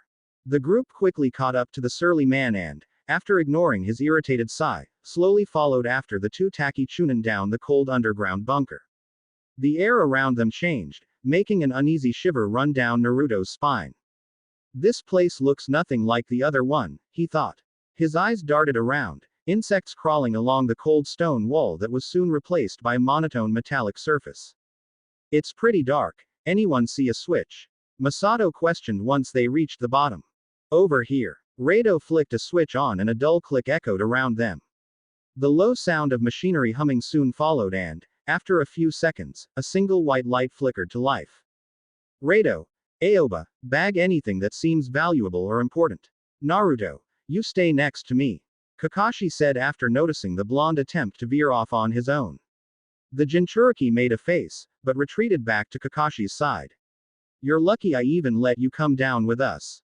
The only reason you're here is because this place is abandoned. Naruto's body went on autopilot as he looked around, hoping to see anything resembling a mask. The room was rather empty though. There were a few notes here and there that had already been bagged by the chunin, and broken empty containers. The room itself was about 30 meters long with the corners shrouded by darkness because of the weak lighting. Captain, have a look at this. Kakashi made his way towards his subordinate who was standing next to a small sink embedded in the wall. Naruto glanced back at them but continued on ahead. The rest of the room was poorly lit, so he had to struggle to see clearly through the darkness, but he could see a number of notes strewn about the countertops. He approached them and frowned down at the characters, not being able to make any sense of the random musings displayed on them. But the handwriting on these notes. He recognized them. They definitely belonged to that madman. The sight of it definitely sent a shiver down his spine. Hey! Naruto nearly jumped out of his skin, making Masato take a step back in surprise. Sorry, didn't mean to scare you. The blonde caught his breath and turned back to the notes. It's fine, he mumbled. Masato circled around him to have a better look at the notes as well. Soon growing bored of them, his eyes danced around the room, taking note of the broken glass containers. This Orochimaru guy seems like quite the character, huh? The man said mostly to himself, though Naruto heard him loud and clear. The boy glanced back at him before looking back down at the notes. Wouldn't want to be stuck in a room with him, he started with a small shiver. You know, we had quite the monster in our village as well. Is that right? Naruto drawled with no apparent interest. Yeah, a man named Kakuzu. I never met him but boy, he sure was scary. Naruto blinked as the gears in his mind whirred, as if attempting to remind him of something. Kakuzu. Why does that name sound familiar? Watch out. So engrossed was he in his thoughts that he didn't even register the sound of something shifting and falling from the ceiling. The man next to him shoved him to the side and let out a sound of pain when the shadow dug into his chest and bit off a chunk of his flesh. Quote, exclamation mark, quote. The whiskered boy turned around and stared at the shadowy thing in surprise. With a push, Masato managed to put some distance between himself and the creature and collapsed against a wall, a hand pressed against his bloody torso. His eyes darted behind the malformed thing and took notice of Kakashi and the three other Chunin fending off three other things of similar appearance. The one in front of him gave a snarl and began stalking forward. Naruto got to his feet as the being was upon him and managed to barely evade a swipe. Its movement was quick erratic, making it unpredictable. He took a breath to calm himself and steeled his resolve. This is an enemy, he told himself. Wake up. Damn it. It dove for him in an attempt to grab a hold of the Jinchuriki, but Naruto was faster. His palm came forward, burying into its sternum as he expelled a powerful blast of air and sent it flying. It frantically picked itself back up, and leapt to the wall, sticking onto the side of it like a spider. It knows chakra manipulation, the blonde thought in surprise. It jumped from the wall up onto the ceiling and slinked off into the darkness. Naruto narrowed his eyes as he searched the ceiling frantically. Ah damn it, why did this room have such poor lighting anyway? He heard a screech and spun around, but it was too late. The man-beast crashed into him and before the blonde could react, its teeth had already found him. It tore into his throat like wet tissue, and a small gurgle was the only sound he could manage to make. As his vision began to fade, he faintly heard Kakashi's voice desperately calling out to him. He gasped as he heard the screech again and snapped back to reality. Quickly bringing up his guard, the man-beast flew at him like a bullet and impacted into his smaller frame, sending him to the ground. Before it could do anything though, the thing gave off an inhuman shriek before collapsing into an unmoving mass. Naruto grunted in pain and pushed the body off of him. It rolled onto its back, and the Jinchuriki ripped the kunai out from the creature's chest. He panted and stared at its disfigured face. What were those things? They looked like half humans, half something else. And most importantly, what the fuck had just happened? Was his mind still playing tricks on him? Yeah, he was still recovering from the mental and physical torture after all. There was no other logical explanation. He glanced to the side at the panting Masato, but his attention was redirected in front of him when he heard a similar screech followed by another one of those creatures leaping at him. His eyes widened as time moved in slow motion. The abominable experiment was nearly upon him, when Reikiri. The thing's chest exploded open as a hand encased in lightning tore into it. Blood splattered onto his stupefied face as his eyes focused onto the horrific scene. The electricity died off, and a gloved palm was pressed against its shoulder to rip the hand out of the thing's chest. It fell to the ground with a thud, but the blonde's eyes were still fixated onto the gaping hole on the creature's back. Kakashi crouched down in front of him and placed bloodied hands on his shoulders. Naruto, look at me. He shook the startled blonde, making him take his eyes from the corpse and look at the masked man. It's okay, it's over. Are you hurt? And no, he replied shakily. His gaze moved back to the prone bodies. What are those things? Kakashi was silent for a brief moment. I think they're people. People. Masato. Hang in there. Kaoru quickly knelt down next to his friend and pulled him back into a sitting position, eliciting a groan from the man. Don't worry, I'll survive. The kind man said with a strained smile. He was helped to his feet and Kaoru turned angry eyes towards the Konoha team. I knew it. I knew something felt fishy here. You Konoha dogs are always the same. You don't care about anyone else but yourselves, always dragging a smaller villages into your mess. How about we get out of here first, before we start throwing accusations? Kakashi replied with narrowed eyes. Kaoru huffed and stormed off, at least, as much as he could with his teammate leaning against him.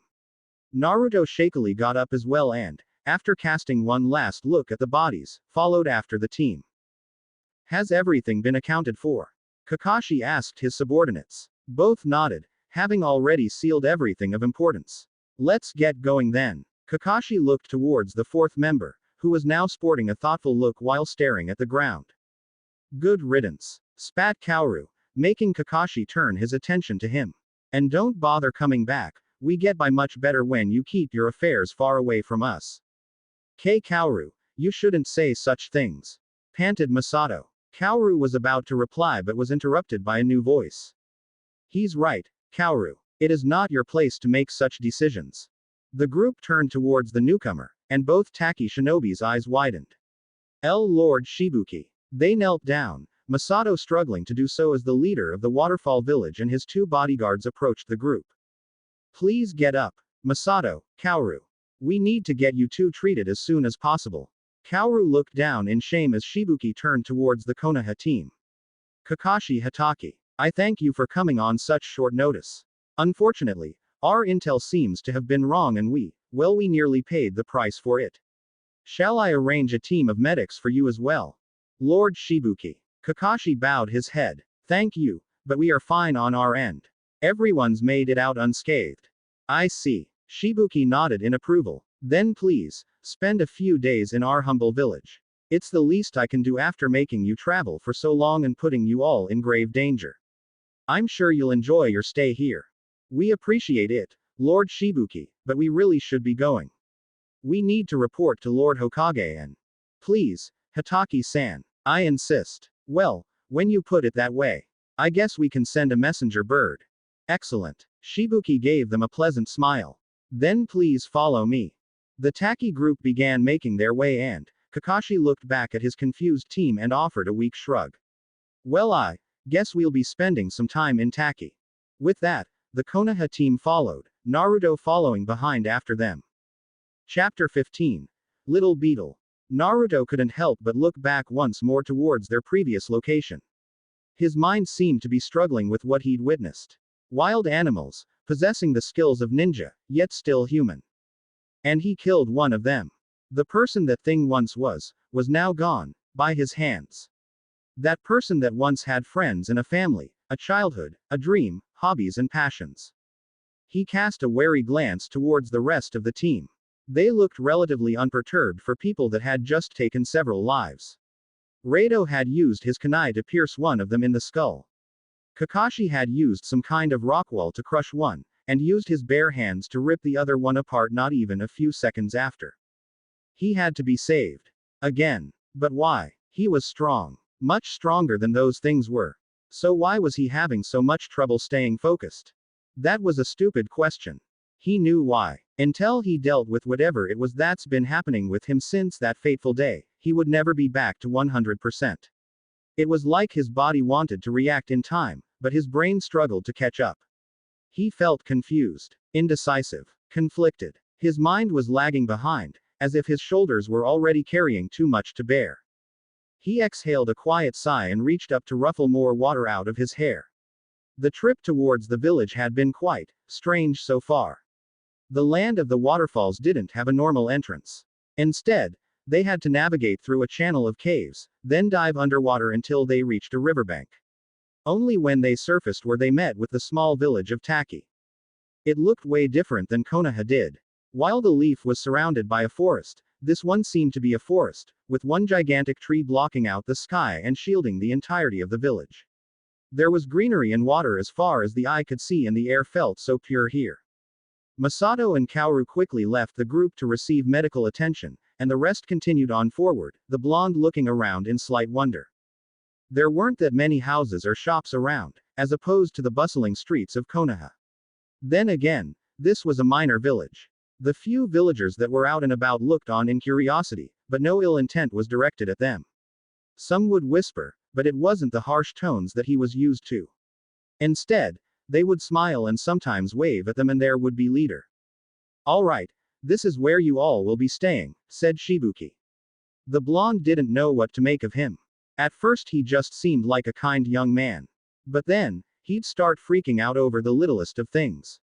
For being the next in line, he was quite the jumpy character. Will 2 rooms be enough?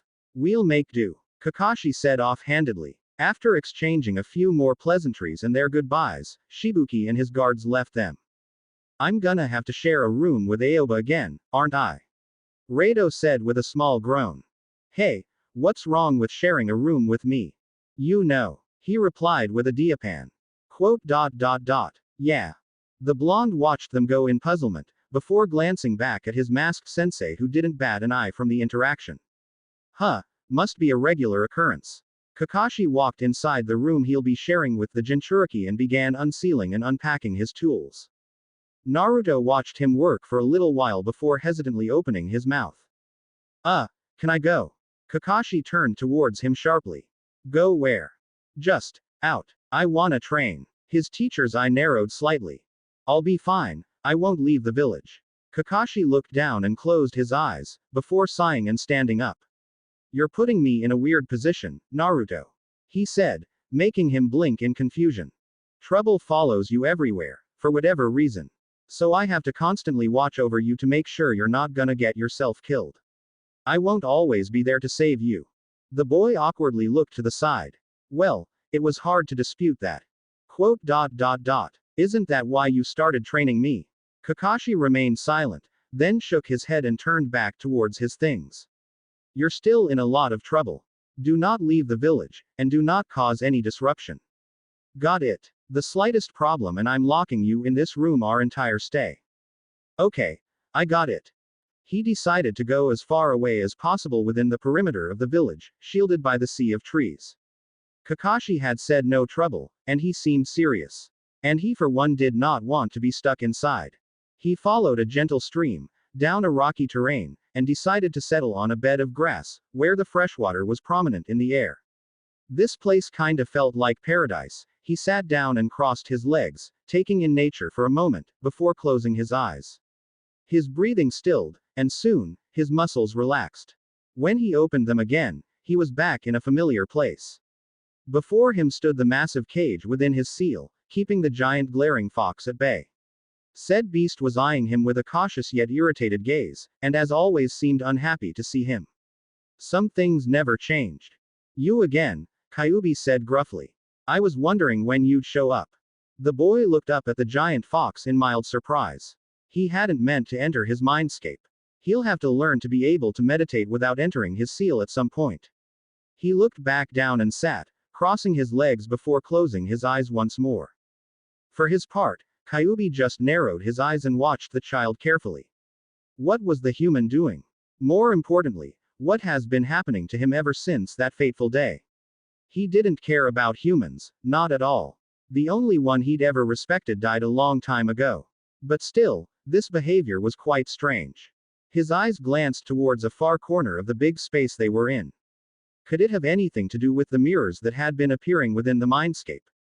That was another strange occurrence. He didn't know why, but those had been showing up here and there. And they just sit there. As far as the giant fox knew, they were just that, regular, basic mirrors. But what did it mean? His giant red orbs fell back down at his jailer, who had yet to move from his meditative position. What are you doing? Naruto's eyes remained closed, trying to meditate. Kyuubi growled, his patience running thin. Why here? Because every time I try to do it in the real world, I end up here. What a dense brat. He had the sudden urge to lash out at him, but a feeling was telling him he wouldn't care. Kyuubi. The fox growled more and glared at the blonde. What? Naruto hesitated for a moment. Those nightmares, are they real? Quote. Because they feel real. Quote. I have no care for your idiotic questions. His jailer gave him a wry smile, before slowly pushing himself to his feet. I guess I better get started on my training. He willed himself out of his mindscape, leaving the fox to stare at the spot that the boy was previously in. Funny. He'd been asking himself the same thing. He opened the door to the inn they were staying at and fell face first onto his bed. He was tired. It was still taking him a bit of effort to get back into fighting shape, but every day showed some progress. His training was basically just him against, well, himself. A lot of hims. However, no matter what happened, a shadow clone would never be as strong as him. So he'd just make a lot of them. The clones knew his weaknesses, they were him after all, so they would consistently target them and force him to correct them. And every time that he would get better and stronger, so would the clones in turn, match his progress. This wasn't as intense as Kakashi's training, but it was the next best thing. He rolled over to his side and tiredly stared up at the ceiling, taking in the silence. Kakashi and the others had gone out, where to, he didn't know.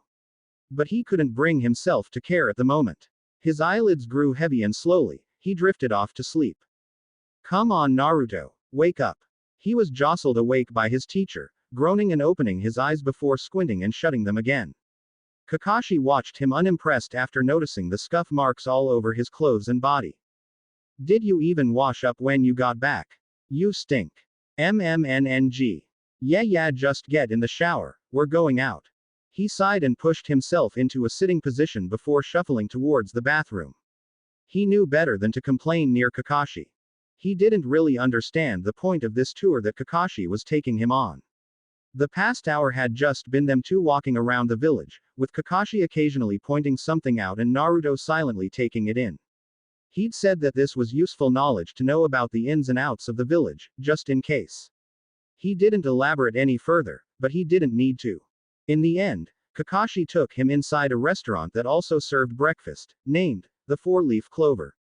It was a small and humble thing, with a very homely feel to it, and the quiet chattering of the customers filled the morning air.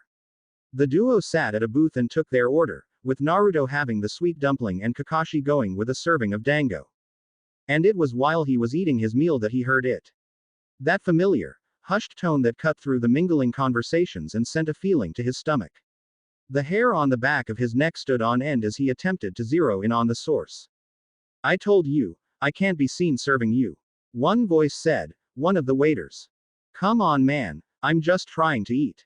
A distinct young female voice replied in a huff. The voices were coming from behind him, around a corner of the restaurant. I'm sorry, but it's bad for business. Find somewhere else. The conversation came to a stop, shortly followed by the shuffling of footsteps growing more distant.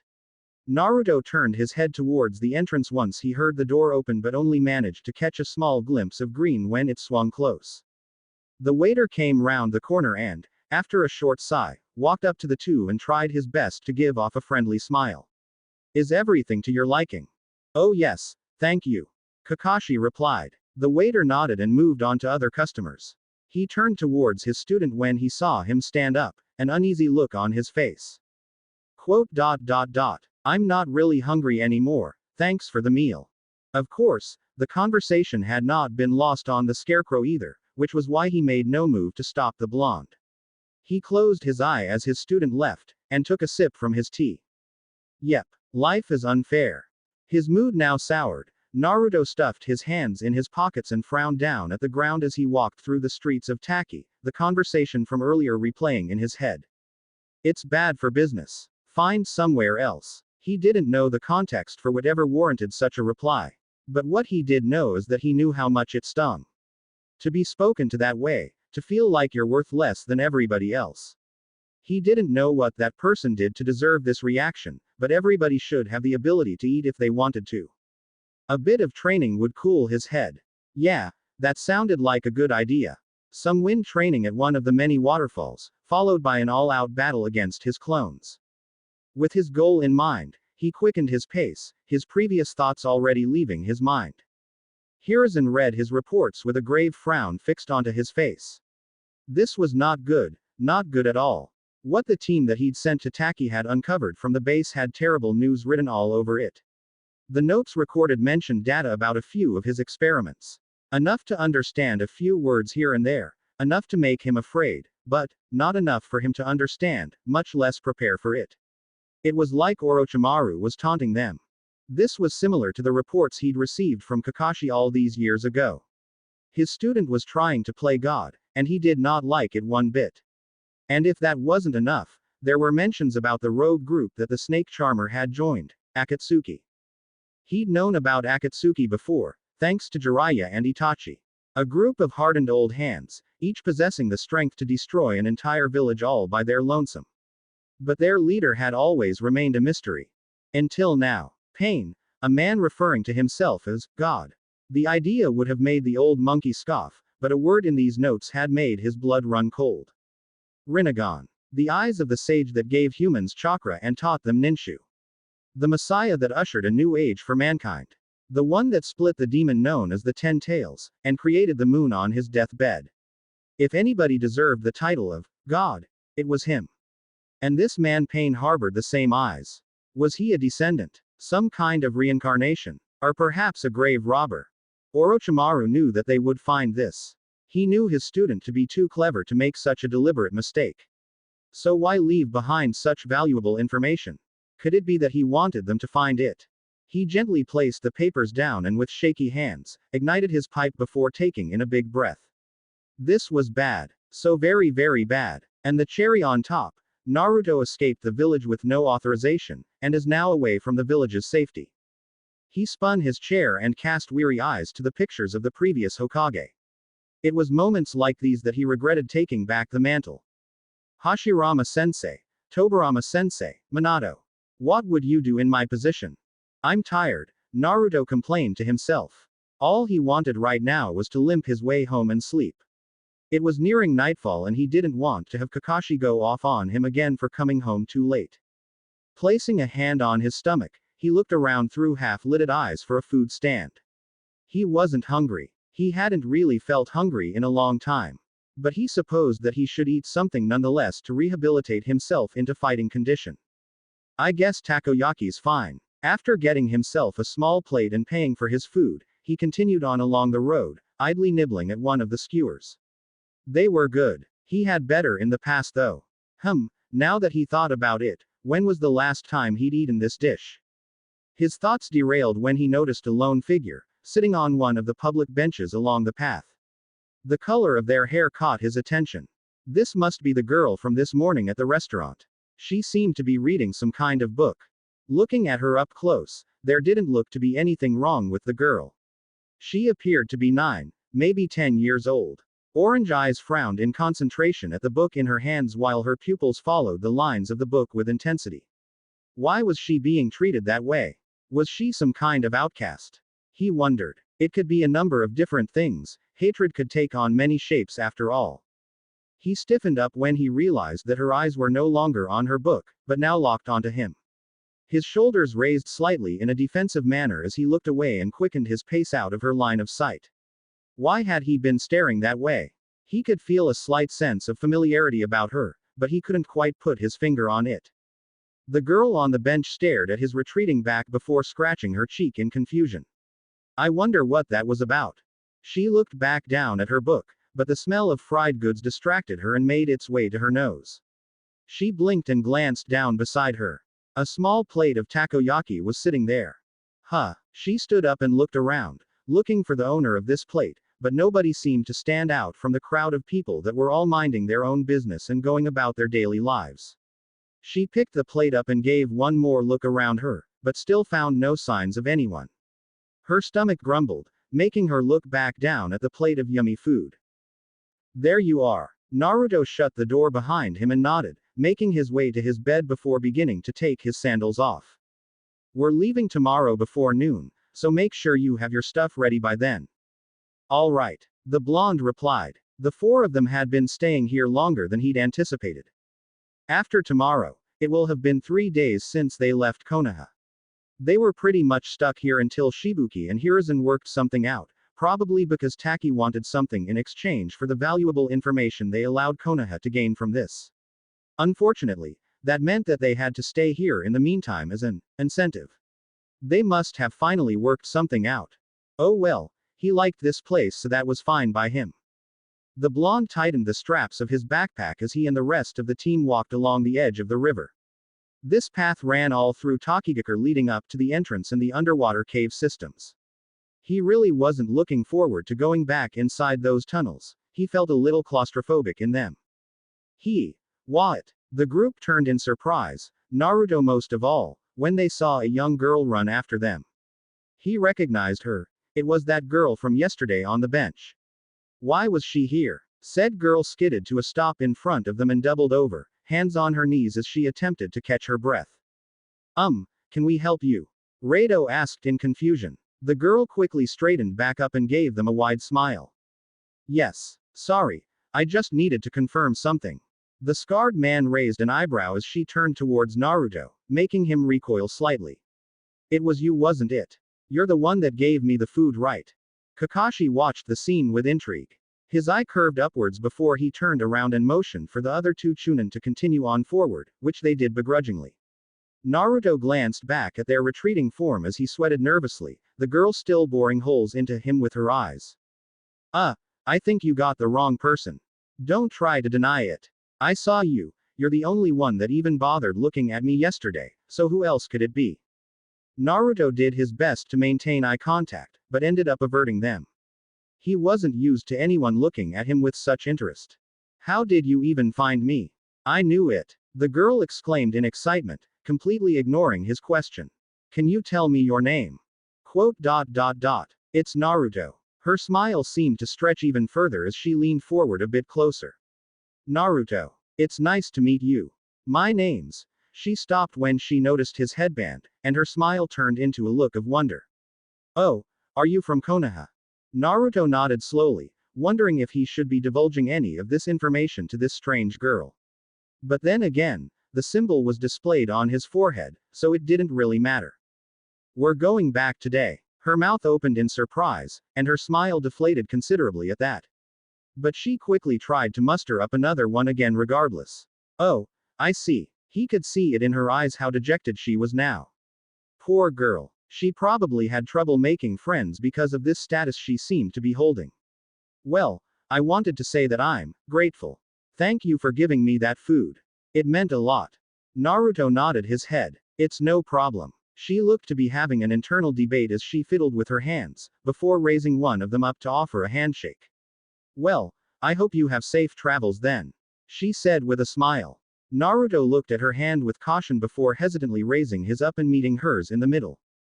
Thank you. As soon as their hands met, the space around them changed. Everything was white, and the girl was gone, leaving his hand hanging in midair. Before he could comprehend what was happening, a terrifying roar echoed within the space. He turned and saw the nine tails in all of his glory, the usual metal bars somehow absent. The nine tails launched forward and swiped its hand at a giant armored beetle.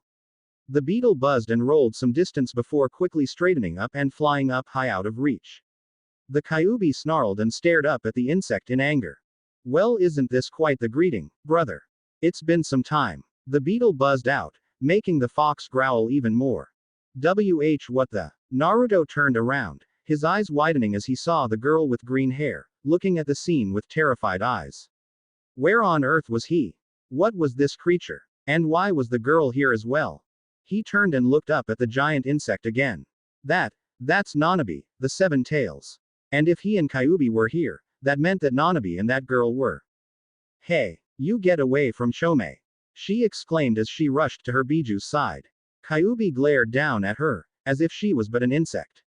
He raised his hand and brought it down to squash her, but she was quickly tackled out of the way at the last moment by Naruto. Fu! Chome crashed down in front of them, using her body to shield the two out of harm's way from the eyes of the fox. Kyuubi glared at the bug with his eyes filled with anger. You've debased yourself to giving your name to a mere mortal. Have you no dignity left, you pathetic beetle? If Chome had any discernible features on her face, she'd be giving Kyuubi a disapproving look. I'm not a brute, like you. I've decided to put my trust in this child. This is what father would have wanted, for us to coexist with the humans. And yet here you are, imprisoned inside of one like a slave. Kyuubi snarled. You're not better off than me. Chome replied, making the nine tails roar in anger. You are forgetting your place, you piteous insect. It seems after all this time, you've forgotten who the strongest among us is. Let me remind you. Kyuubi opened his maw wide as blue and red energy began to gather inside his mouth. Is he going to? Chome thought in distress. Meanwhile, Fu and Naruto watched the exchange, with Fu having her eyes open wide with fear. She finally seemed to take notice of the other person here with her after a few seconds. Naruto. What's going on here? What's happening? TCH. Naruto frowned in annoyance as the wind picked up. He pushed himself up and slowly made his way forward, gaining the attention of Chome. Get out of the way, boy, this is not your fight. Kyuubi, Naruto said, but the nine tails ignored him. Kyuubi, he repeated louder. But still, the nine tails ignore him. The orb of energy was now getting bigger and stronger, nearly ready to be launched at them. Chome buzzed in agitation and prepared herself, making sure that her jailer was completely hidden behind her. Naruto's eyes widened in anger. He raised his hand, and a thick golden chain followed his action. It shot forward and wrapped itself tightly around the fox's midsection, making it stagger backwards slightly. Another one shot up and wrapped tightly around the beast's maw, making it snap shut and disrupting the purple ball. It seemed to lose stability as the orb wavered, but the fox didn't stop there. Spurred on by the rage of seeing these chains again, it let out an earth-shaking roar that made Fu stumble back. But Naruto kept his eyes glued onto his demon, never allowing himself to budge even an inch. The fox thrashed about, but more golden chains shot up. Two wrapped around his back legs, making him topple over. The energy ball lost its power and shattered into a million pieces. It seemed that within this strange place, he did not feel any drain from his chakra expenditures. Kyuubi pushed his upper body up using his two hands and furiously glared down at the blonde. It raised one hand, ready to lash out at his jailer. That's enough, Kurama. The fox froze in midair, all movements ceasing. Behind him, Chome's breath caught in her throat as she stared down at the human standing before the mightiest of all Biju. This boy, he knows Kurama's name. Kurama remained still, arms still in midair while staring down at the blonde in a mixture of shock and fury. After seeing no movement from the fox, the chains loosened and disintegrated into particles. Naruto stared up into the fox's eyes, unflinching. He walked forward and placed his hand on the fox's fur. He could tell that Kyuubi was furious. Perhaps it was best to cut this short. I'm sorry, he muttered. But only the nine tails heard him. He raised his head and looked behind at the other pair. I'm sorry about this. The space distorted, and the empty void was no more. His vision swam as he found himself back in the real world. Slowly opening his eyes, he saw Fu collapse onto her hands and knees as she attempted to catch her breath. He wobbled a little bit and pressed a hand to his head. I won't ever get used to this. Are you all right? Fu looked up in surprise, and her eyes widened when she took notice of the blonde again. Naruto. You're a. Quote. Naruto said nothing and stared down at the ground. So Fu was a Jinchuriki, just like he was. He felt almost happy. An emotion he hadn't felt much recently. Fu's eyes brightened at the unspoken answer. Whoa, I never thought I'd ever meet someone like me. That's so cool. And, her face suddenly paled a little bit and said in a hushed voice. Your Biju is scary. Quote. Naruto closed his eyes and shook his head. He's mad at me, but he's my friend. One of my only friends. Fu gave him a smile in reply. I get that. Chome is my friend as well. Although, I've never seen her as angry as yours was. Naruto's lips twitched upwards slightly. He has a lot to be angry about. He looked behind him, noting that the rest of his team was still walking away from the two of them. Does time not move inside our mind? I have to go, he said. The mint-haired girl looked up and chewed on her lip, but did her best to smile in acceptance. But we'll see each other again. Soon. I promise. Her eyes watered as she sniffled and brought her sleeve up to wipe them dry. Okay. I'll hold you to that, Naruto. She stepped closer and wrapped her arms around him, bringing him into a hug. The blonde froze, but did his best not to tense up too much. Instead, he awkwardly brought his arm up and patted her on her back. The girl pulled away and gave him one last smile before turning around and hurrying away. Before she rounded the corner, she turned back to him and cupped one hand on the side of her mouth to project her voice further. By the way, my name is Fu. She turned and disappeared from his line of sight. Naruto blinked and stared at the spot she'd just been in. He'd already heard her name within the mindscape. Did she forget? Or maybe she just wanted to introduce herself more formally. He shook his head and caught up with his team. As he approached them, Kakashi looked back at him with a knowing eye smile. Everything in order. Naruto's eyebrow twitched slightly as he turned the other cheek, refusing to dignify that with a response. Curse that all-knowing scarecrow. Each step he took felt like he was marching ever closer to his doom. The further they got to Taki, the more the realization of what he'd done would set in. But he'd made that choice off of his own volition, so it was time to face the music. And face it he did. The air was almost palpable. Since they'd come in, Sarutobi had been deathly quiet, fingers steepled over his mouth and eyes as sharp as steel, choosing to listen to the report instead. And that about sums it up. Kakashi finished. The third Hokage nodded once.